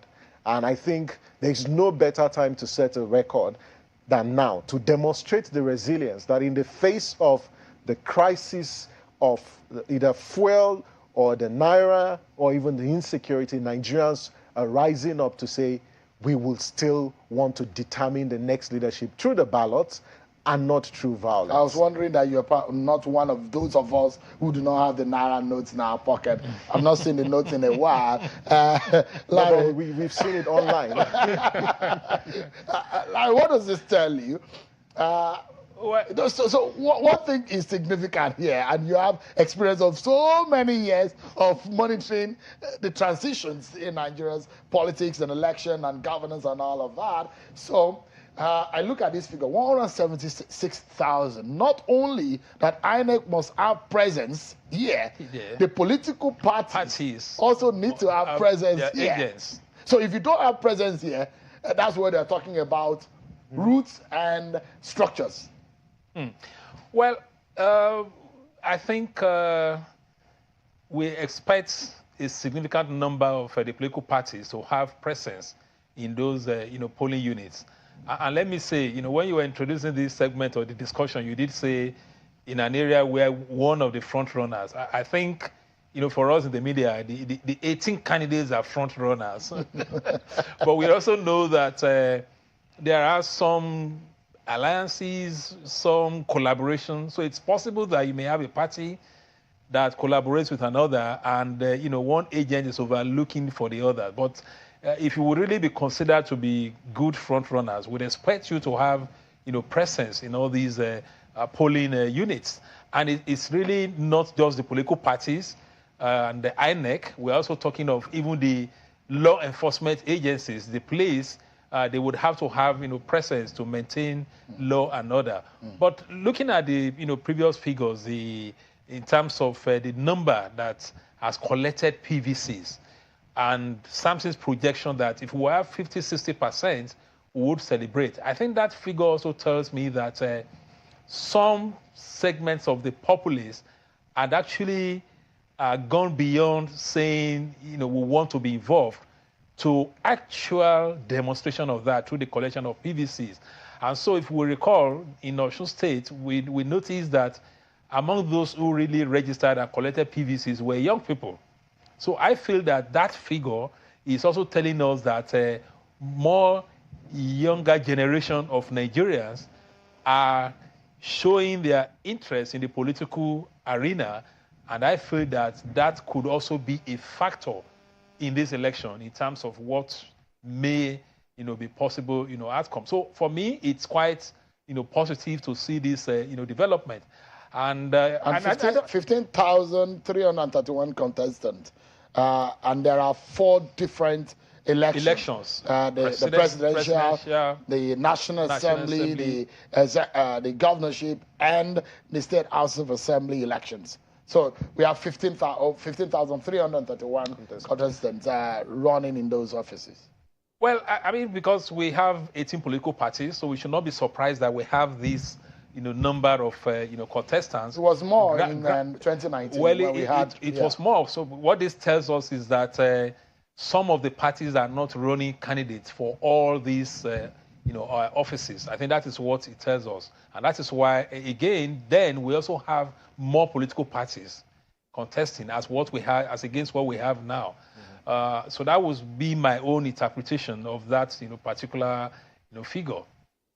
This is one interesting area. So what we've been able to do is to identify the states that have the highest real number of PVC collection and the usual suspects, and they've been able to pull those figures. The usual suspect, Lagos standing as the highest in this case, followed by Kano, Kaduna, Katsina, Rivers, Delta, Bauchi, and on you go.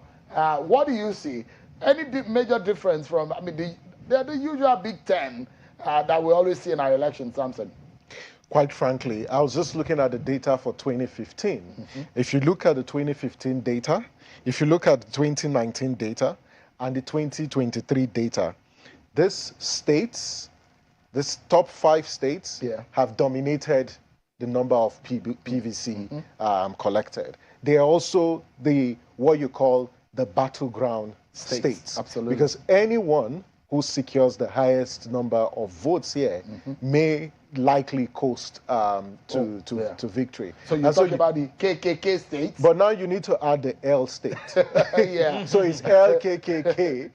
But Rivers is also one sort of arena of heated political competition. And I think that from what you can see, it's just that the turnout for amongst the top 5 states, Lagos have been very poor with turnout for elections compared to the other compared to the other states. But you see, Lagos still top. Lagos State is part of the 5 lowest states in terms of the rate of percentage turnout.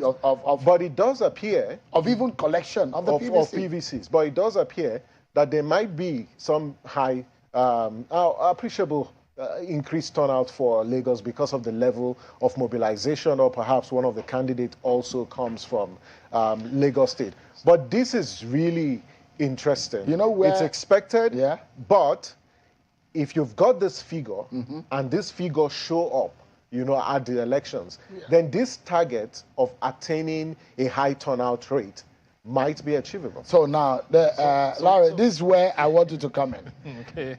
The surprise in all of this is here. Anambra. This is the first time a southeastern state we figure among the big boys. Yeah. When I say big boys, adversely, of course, because in terms of voting numbers, there are the usual suspects. The big persons, so that we can be gender sensitive in our language.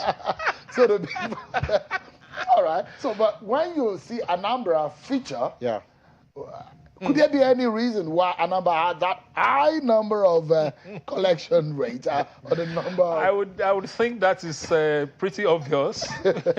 We have a presidential candidate coming from that particular state, and it's also a state that has its own rich political history in terms of governance in Nigeria.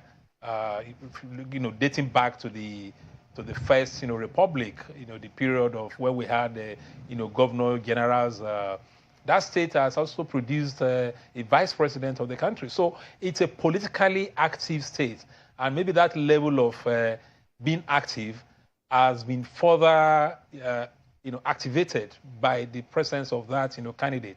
But like Samson was saying, so one thing is to have this high figure of PVC collection. another thing is also for the voters to actually turn out. For Lagos, I'm sure it's going to be a whole question of, why do you always have that low turnout? Could it be because Lagos is actually cosmopolitan, that you have almost everybody represented in Lagos in terms of the ethnic nationalities, and perhaps during elections, people leave to go and vote in their respective, states. That could be an underlying factor in a state, like Lagos. Should I add one factor that could be possible? You could. Some people have told me that on election day is the day they try to rest because of the hustle and the bustle and the traffic situation in Lagos. So because there's no work on that day, yes, so there's no it's an work opportunity. This time around, my projection is we'll probably have a higher turnout of voters than in previous elections.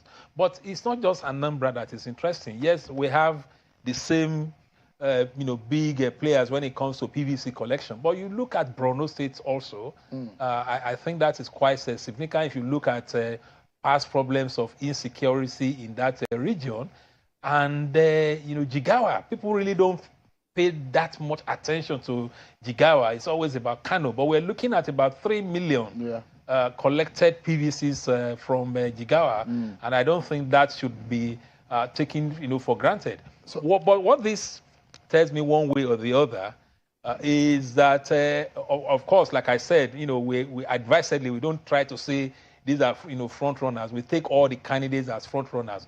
But from what we are seeing here, we're seeing states where presidential candidates come from. We're also seeing states in these top 10 where vice presidential candidates come from. And to that extent, it's going to be interesting what role these states would play in terms of determining who would become the president and who will go to the Senate and the House of Representatives, because we're having those two crucial elections tomorrow. Sure. I mean, I want to look at it. Do you know the actual surprise here isn't Anambra? Okay. Well, the actual surprise is Ogun. Okay. Now, Anambra in 2015 was 11th. In 2019, it moved to 10th. No, it actually moved to the 12th state. 12th, yeah. And now it's moved to 11. Because so I know it's never featured in the and fourth because 10. of the off-cycle elections, you can explain. Yeah. But Ogun is the shocking one. Because in 2015, Ogun was 26th on the ranking for collected PVC. And then 2019, it moved to 23rd on the ranking. But now it's amongst the top 10 states. So something must be happening here in Ogun State. Because could it be I'm that actually surprised. I'm surprised to see Ogun amongst the I'm top not surprised, 10. Really. Okay, Katsina, it's in the region of about 3.5 million. That is the home state of the president. We can mention that. The president is not running, so we can mention his name. And we can also say Ogun is also the home state of the vice president, who at a time was an aspirant. And that could also be a factor. But I agree with you, it's quite a surprise, but it also shows some level of, I think one of the studies we would need to do is to look at the demographics of these figures in terms of gender, in terms of age group. So could it also be that younger generation of Nigerians are becoming more politically active in that state? That could be a factor. But it's still significant that Ogun has moved to join, the big league. So in terms of, if we're looking at it geopolitically now, we're looking at 4 states in the northwest. Yeah, that will be quite interesting. We're looking at it's a domination Lagos. Of the northwest. Actually. Well, so northwest has 4. It has always been. Northwest has 4, and that is. So you see the coloring there. Yes. And then you see the coloring. Northwest has 4. The heat map. And southwest has 3. Lagos, Oyo, and Ogun. Yeah. And then south has 2. Rivers, Delta. Southeast 1, then North Central. Quite significantly. North Central has been the home Niger, of Plateau, the largest in the North Central. So exactly. Let's look at these figures. So established.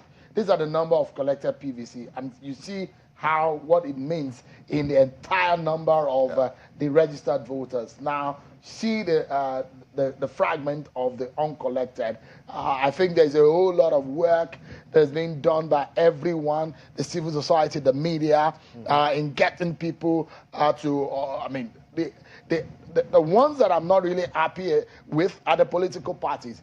It seems that they've forgotten that part of their duty is also voter education, which I've not seen so much of them doing. So we've also tried to do a bit of analysis of the 7 highest collection rates. So now it gives us the real picture of those who are the states that we have more people who came out or who went out to collect. And you see what? I talked about a surprise the other time. Anambra State. The second with the highest rate of collection of PVC. So there's something that is significant here.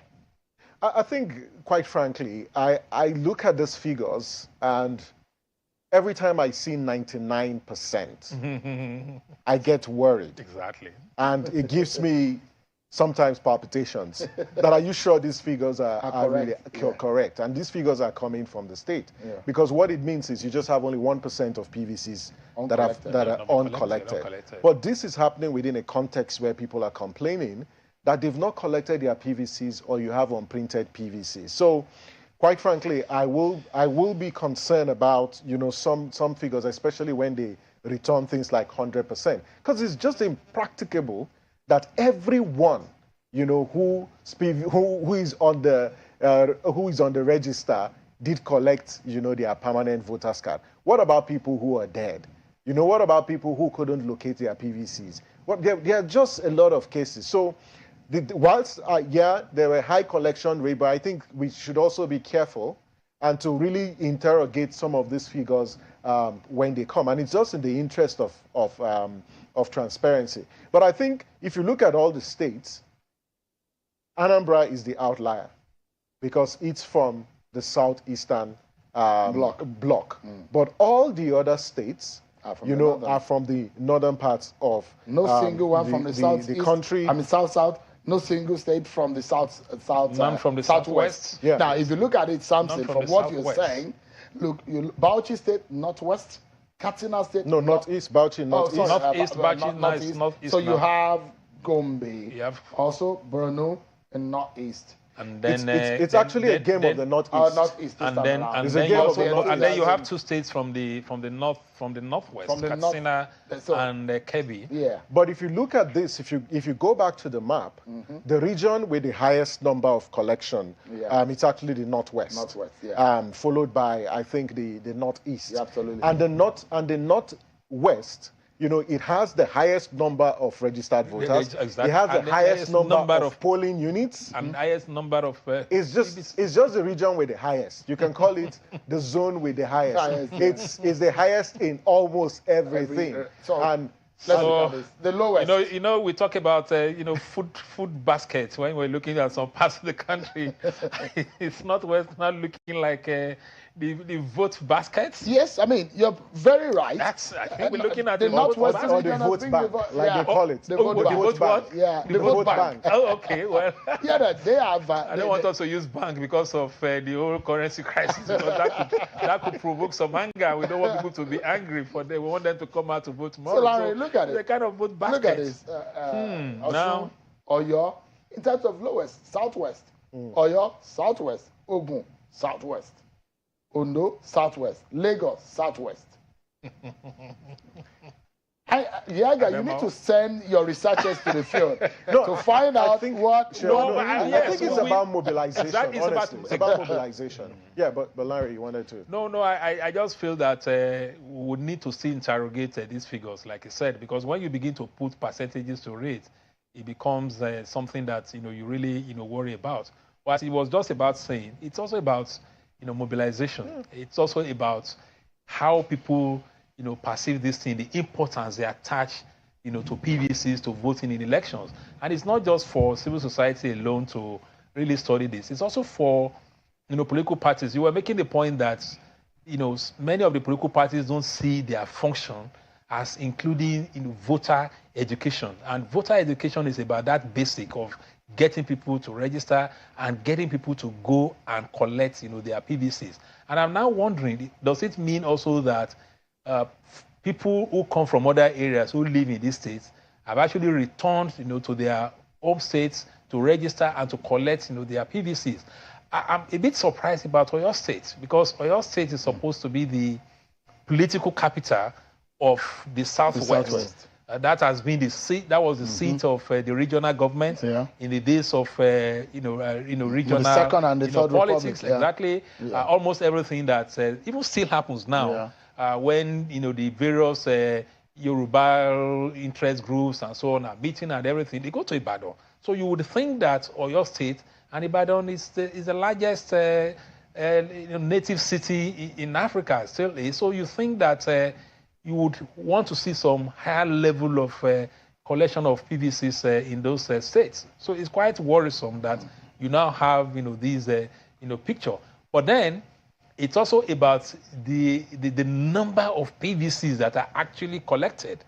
So what is low in terms of percentage may also not be low in terms of number, and then we need to balance all this. But quite frankly, if you look at this from a zonal, from an aggregate point of view, this collection rate is actually an improvement from the from the Southwest, from previous. So in 2015, the collection rate for the whole of the Southwest was about 68%.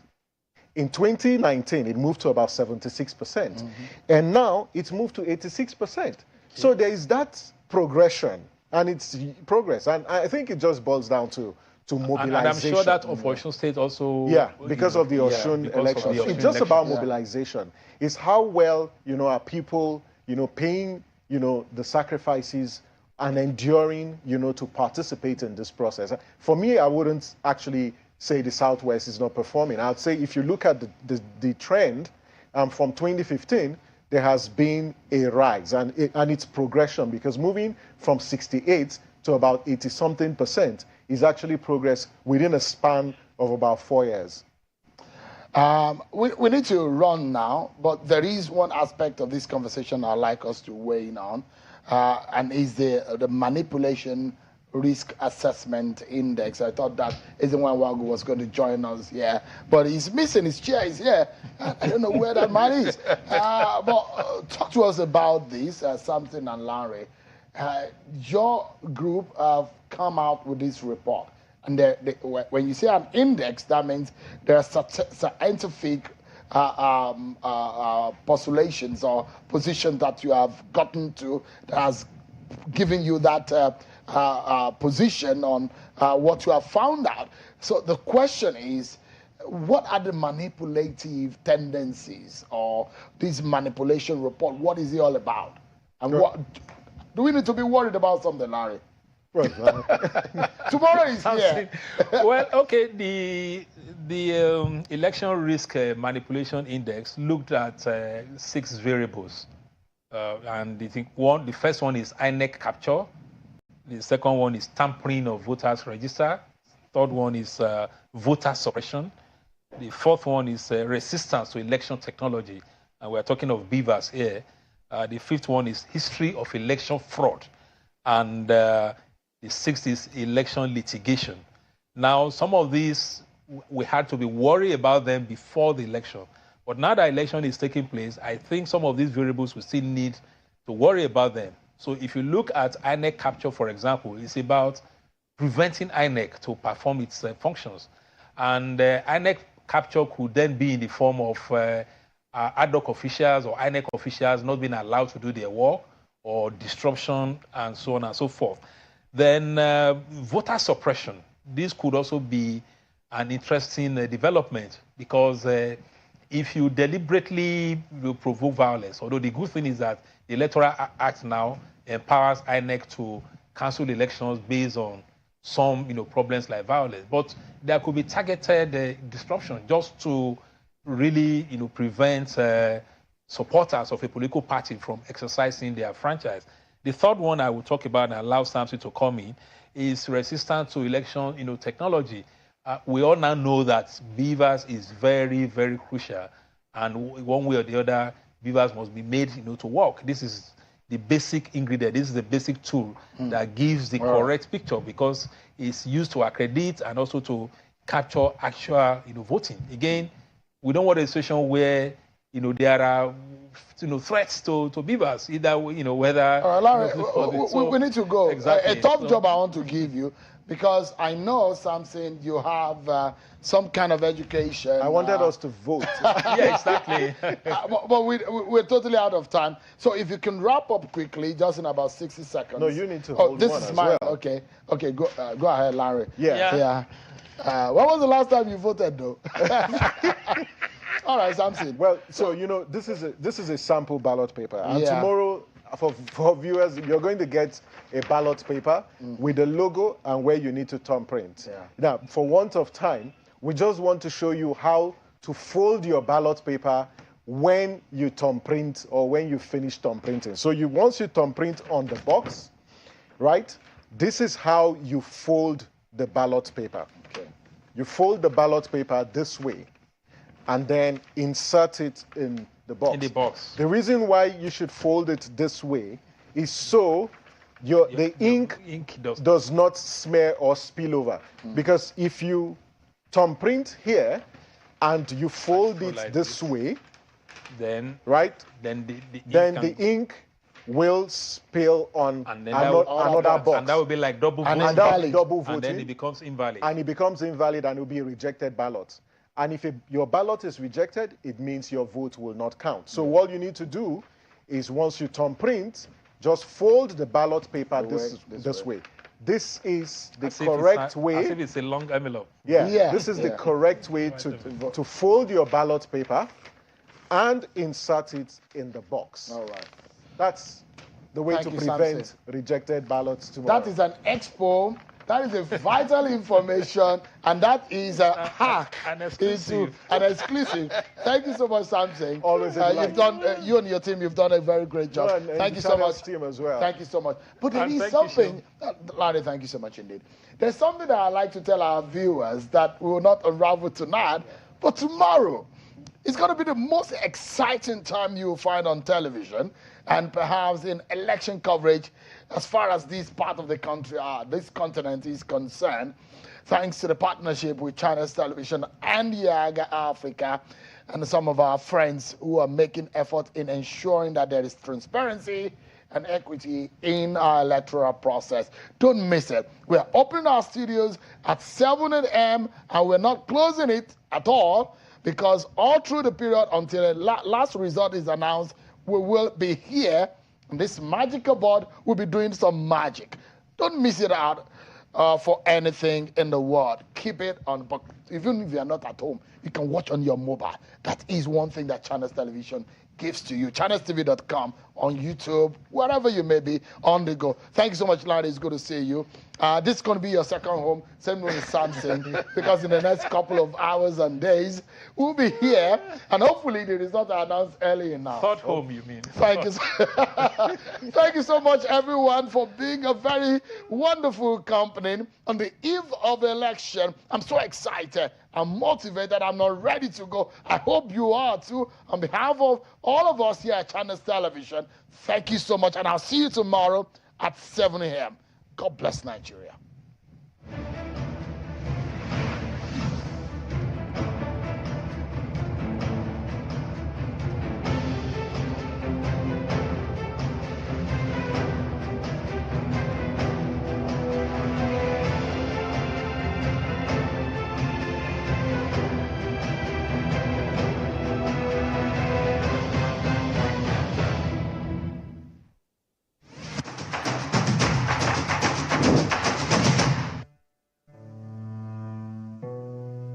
First, there are two types of elections holding in the general elections.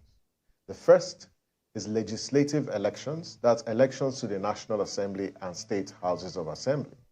And the second is executive elections for presidential and governorship elections. The legal requirements for declaring a winner in these two types of elections are different. INEC cannot announce a winner if these legal requirements are not fulfilled. So for legislative elections, winners emerge through simple majority. Any candidate with the highest number of votes will be declared a winner. So one vote can make a significant difference here. But for executive elections like the presidential election, the Constitution sets two major criteria for determining a winner of a presidential election. And here are the two conditions. The first one, a candidate must secure the highest number of votes cast at the election. The highest number of votes cast at the election is the first condition. Condition number two, the candidate must secure not less than 25% of votes cast in at least 2/3 of all the states of the Federation and the Federal Capital Territory. Those are the two conditions.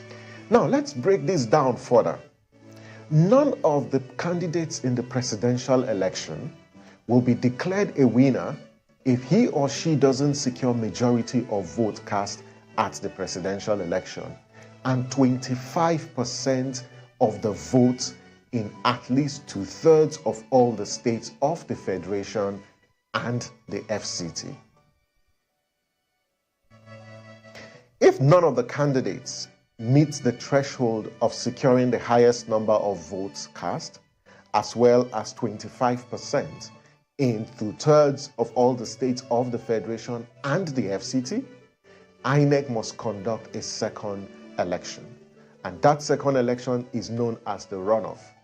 And the runoff must be conducted within 21 days from the date of the declaration of the result for the first round of the election. That's what the Constitution says. A runoff is a voting system used to elect a single winner where no candidate meets the conditions for securing a win in the first round of the elections. So for the presidential election, not all the 18 registered political parties who sponsored candidates will participate in the runoff election. Only 2 candidates will be on the ballot. The first candidate will be the presidential candidate who secured the highest number of lawful votes. That will be the candidate that will make it to the runoff election.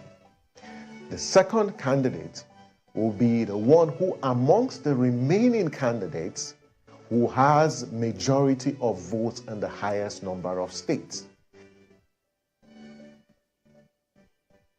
So where there is more than one candidate who has the majority of votes in the highest number of states, this is what the law says INEC will do. INEC will consider amongst, these candidates who has the highest number of votes in the election. So they look at the total number of votes that each of the candidates secured, and the one with the highest total number of votes will become the second candidate on the ballot for a runoff elections. Now, victory in a runoff election is by simple majority, unlike the first round that requires the fulfillment of those 2 conditions of the highest number of votes and then 25% of votes in at least 2/3 of the state and the FCT. And what this means is 25% of votes in 24 states and the FCT. Remember, only INEC has the power to declare results. No other institution or individual is saddled with that responsibility. We urge you to be patient, wait as INEC is collating and declaring the results. Please refrain from peddling or spreading all forms of fake news. The only institution responsible for declaring official results is INEC, and we urge you as Nigerians to be patient and understanding and wait until INEC declares the final results for the election. Thank you for watching. I am Samson Itodo. Bye for now.